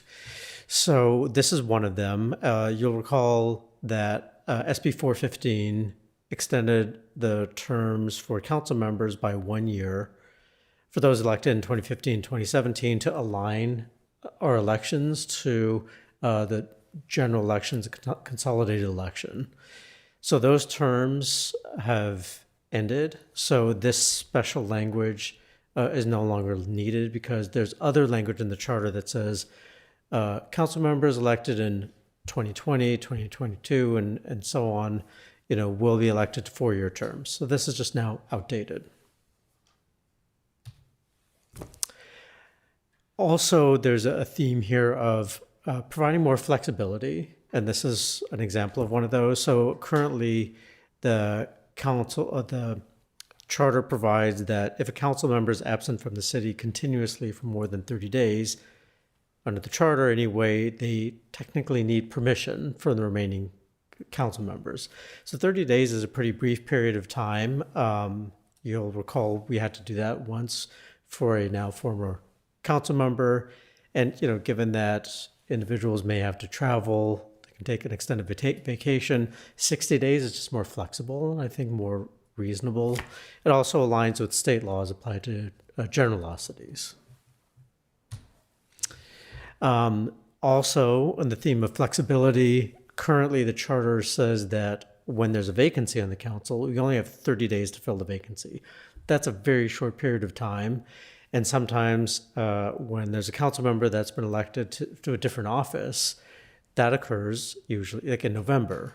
And then that means we have to fill the vacancy during the holidays, like over Thanksgiving. So that's difficult. 60 days is more reasonable, I think. allows for more public outreach, more transparency, and I think just a better process.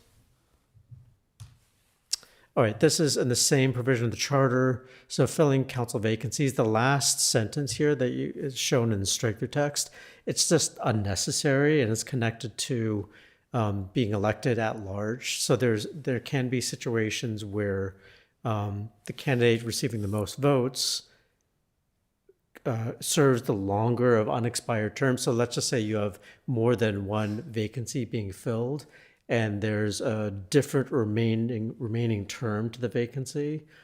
You may have, like under the prior system, you could have multiple council members. So this addresses the situation where there are multiple vacancies, multiple individuals running for office. And under this language, the candidate receiving the most votes serves the longer of the unexpired terms. That's just not going to happen anymore because you're being elected by district. So hence the proposal to delete this language. I'm really close to being done. Also, sometimes the charter is overly specific, I think. This is one of those examples. I think at one time this had some controversy to it, but the charter says that the council meetings can't begin earlier, the regular meetings of the council can't begin earlier than 6:30. So instead of being quite so specific, my suggestion is just to say a time specified by resolution. And then that way the council can decide maybe to hold regular meetings at 6 o'clock if it wants to. It doesn't have to. You can continue at 7 o'clock. It's just if you're going to clean up the charter, this is something to just provide some more flexibility and just be not quite so overly specific in the charter. And then for emergency ordinances, right now, we have a process where you can do ordinance summaries. And so you don't have to publish the entire ordinance in the newspaper for regular ordinances. And that's what we do, publish summaries.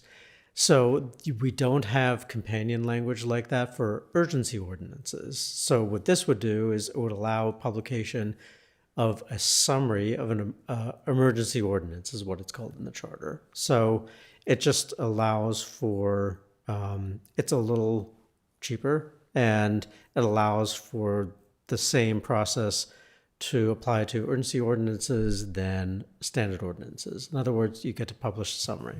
The strike-through language simply indicates that instead of an urgency ordinance being automatically repealed 90 days later, it continues for longer than that until the council repeals the urgency ordinance, because an urgency situation, an emergency can last for longer than 90 days. So this just provides for a little more flexibility. You can repeal an urgency ordinance sooner than that if you want to, but this just eliminates a situation where we have to come back to the council to extend the urgency ordinance. Okay, and then this language, I'm not including the full text of it, but suffice it to say that there's language from the original charter that requires a lot of biographical information to be submitted to the city clerk when you're running for office. And this would eliminate all of that because it's not required. It's not illegal, of course, but the city is not necessarily the same source of information as it was in 1922. So, we have the internet, and social media, all kinds of other sources. So anyway, again, just clean up. It's just kind of unnecessary and outdated. So this one, I know it's a lot of words in the slide, but this in summary, the idea is we have language in the charter that specifies how to pick an official newspaper for publishing official notices, like public hearing notices. So that's also called for by state law. We can't get away from that quite yet. So instead of requiring the official paper to be the low bidder, this just has a more flexible process, because if it's the low bidder, you might get a newspaper that's adjudicated as a newspaper of general circulation in San Mateo, but maybe they only publish here once a week. Maybe their circulation is very limited. So this flexibility allows the city to consider components other than price. That You can consider local circulation. You can consider the frequency of publication. That has a real impact on getting public hearing notices published.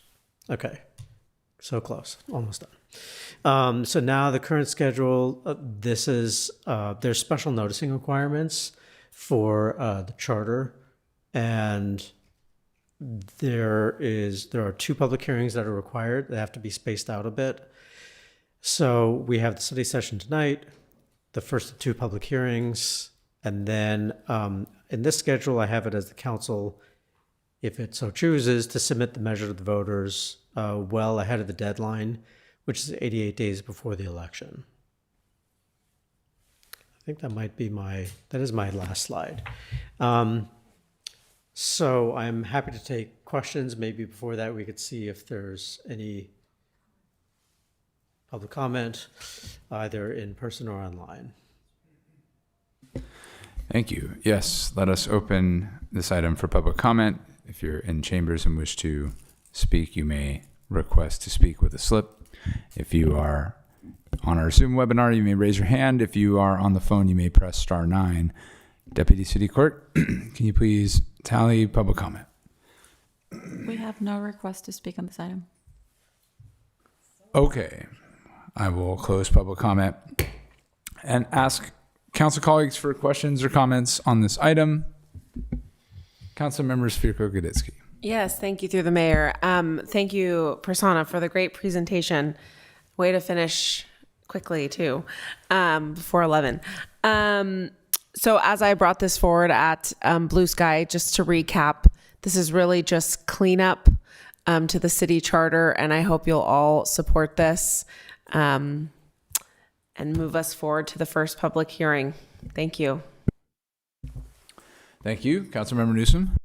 Thank you, Prasanna, for a great presentation. Sorry to bust your chops a little, but thanks for getting through it fast. The only other thought I had was, we've talked about this, but it says the first and third Monday shall be the council meetings, and I'm wondering if we could reword that as well, because if you look at just the first 2 months of this year, we met on the second and fourth Mondays already twice. So yeah, go ahead. Sure. So there's already flexibility built into the charter where the council can make its own schedule. So, for example, if the first or third Monday falls on a holiday, you can move it. Or what the charter says is basically if there's some inconvenience, if there's for some inconvenient reason why the first and third Monday doesn't quite work out, you can pick a different day. And so that has happened a little bit. So there's already flexibility. My point is there's already flexibility built into the charter to not necessarily require it to be on each and every first and third Monday of the month. I was just asking, does it make more sense to make it purposely vague to give you more leeway? No, not necessarily, because you want to be very clear when the regular meetings are. I mean, I suppose you could just I get what you mean. You could make it even more general, but there's no harm really being caused by the current language. It's not really presenting an obstacle to making adjustments as needed. If the council wanted more generic language, could look into that, but with these changes, I'm trying to solve for just outdated language or language that's creating problems, difficulties, and that particular language I didn't see as causing any challenges really in setting a schedule. Thank you. Thank you, Mr. Mayor.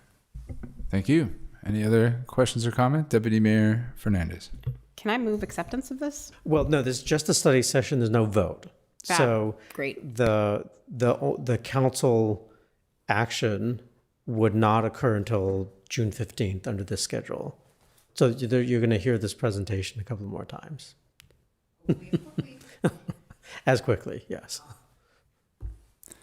All right. Seeing no more, I believe we can conclude this study session and thank the city attorney for his presentation. And move on to reports, announcements, and committee updates from any council members. Do we have any of those? Yes, Councilmember Svirko-Gadiski. Just two quick things.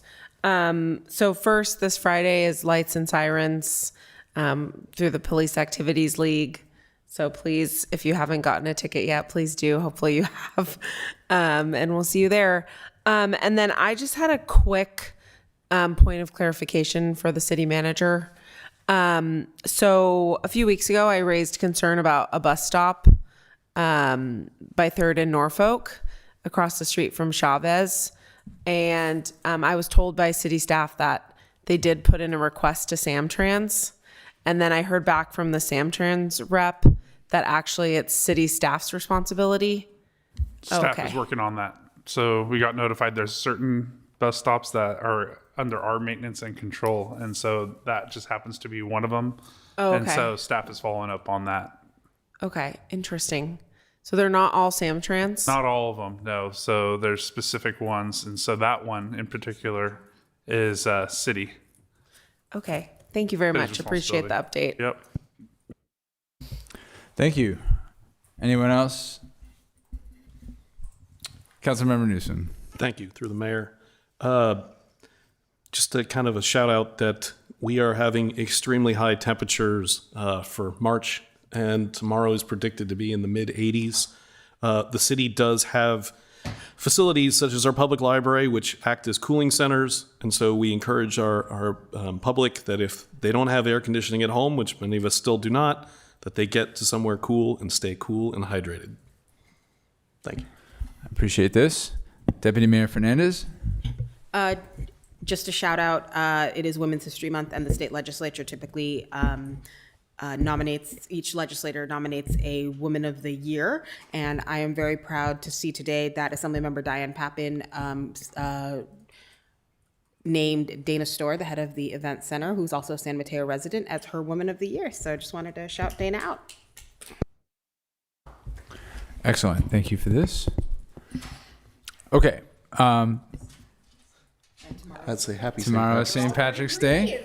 We have some green on us. I'll just note that I appreciated the opportunity to represent the city with the city manager, Alex Kojikian, at the Yak Attack event when the deputy city clerk was also with us in Los Altos.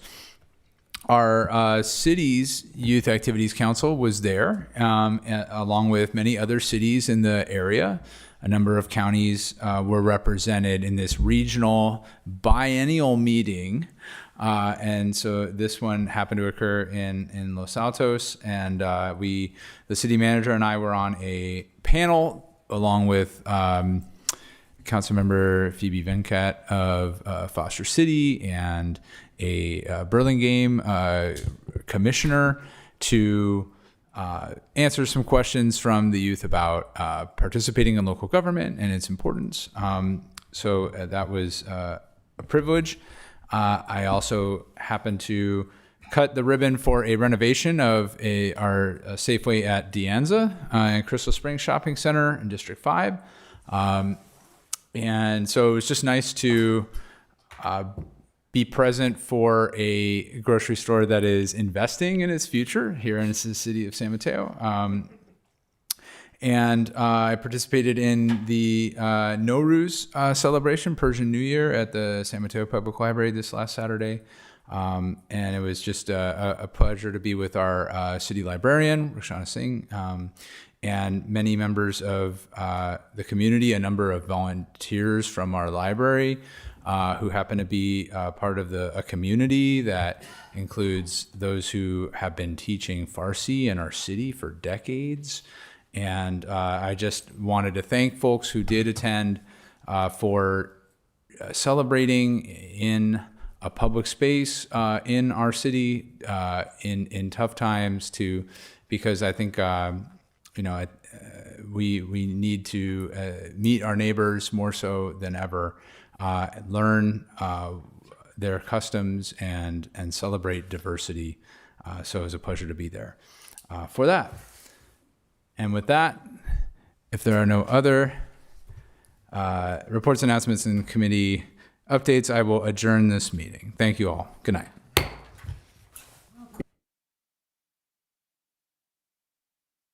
Recording stopped.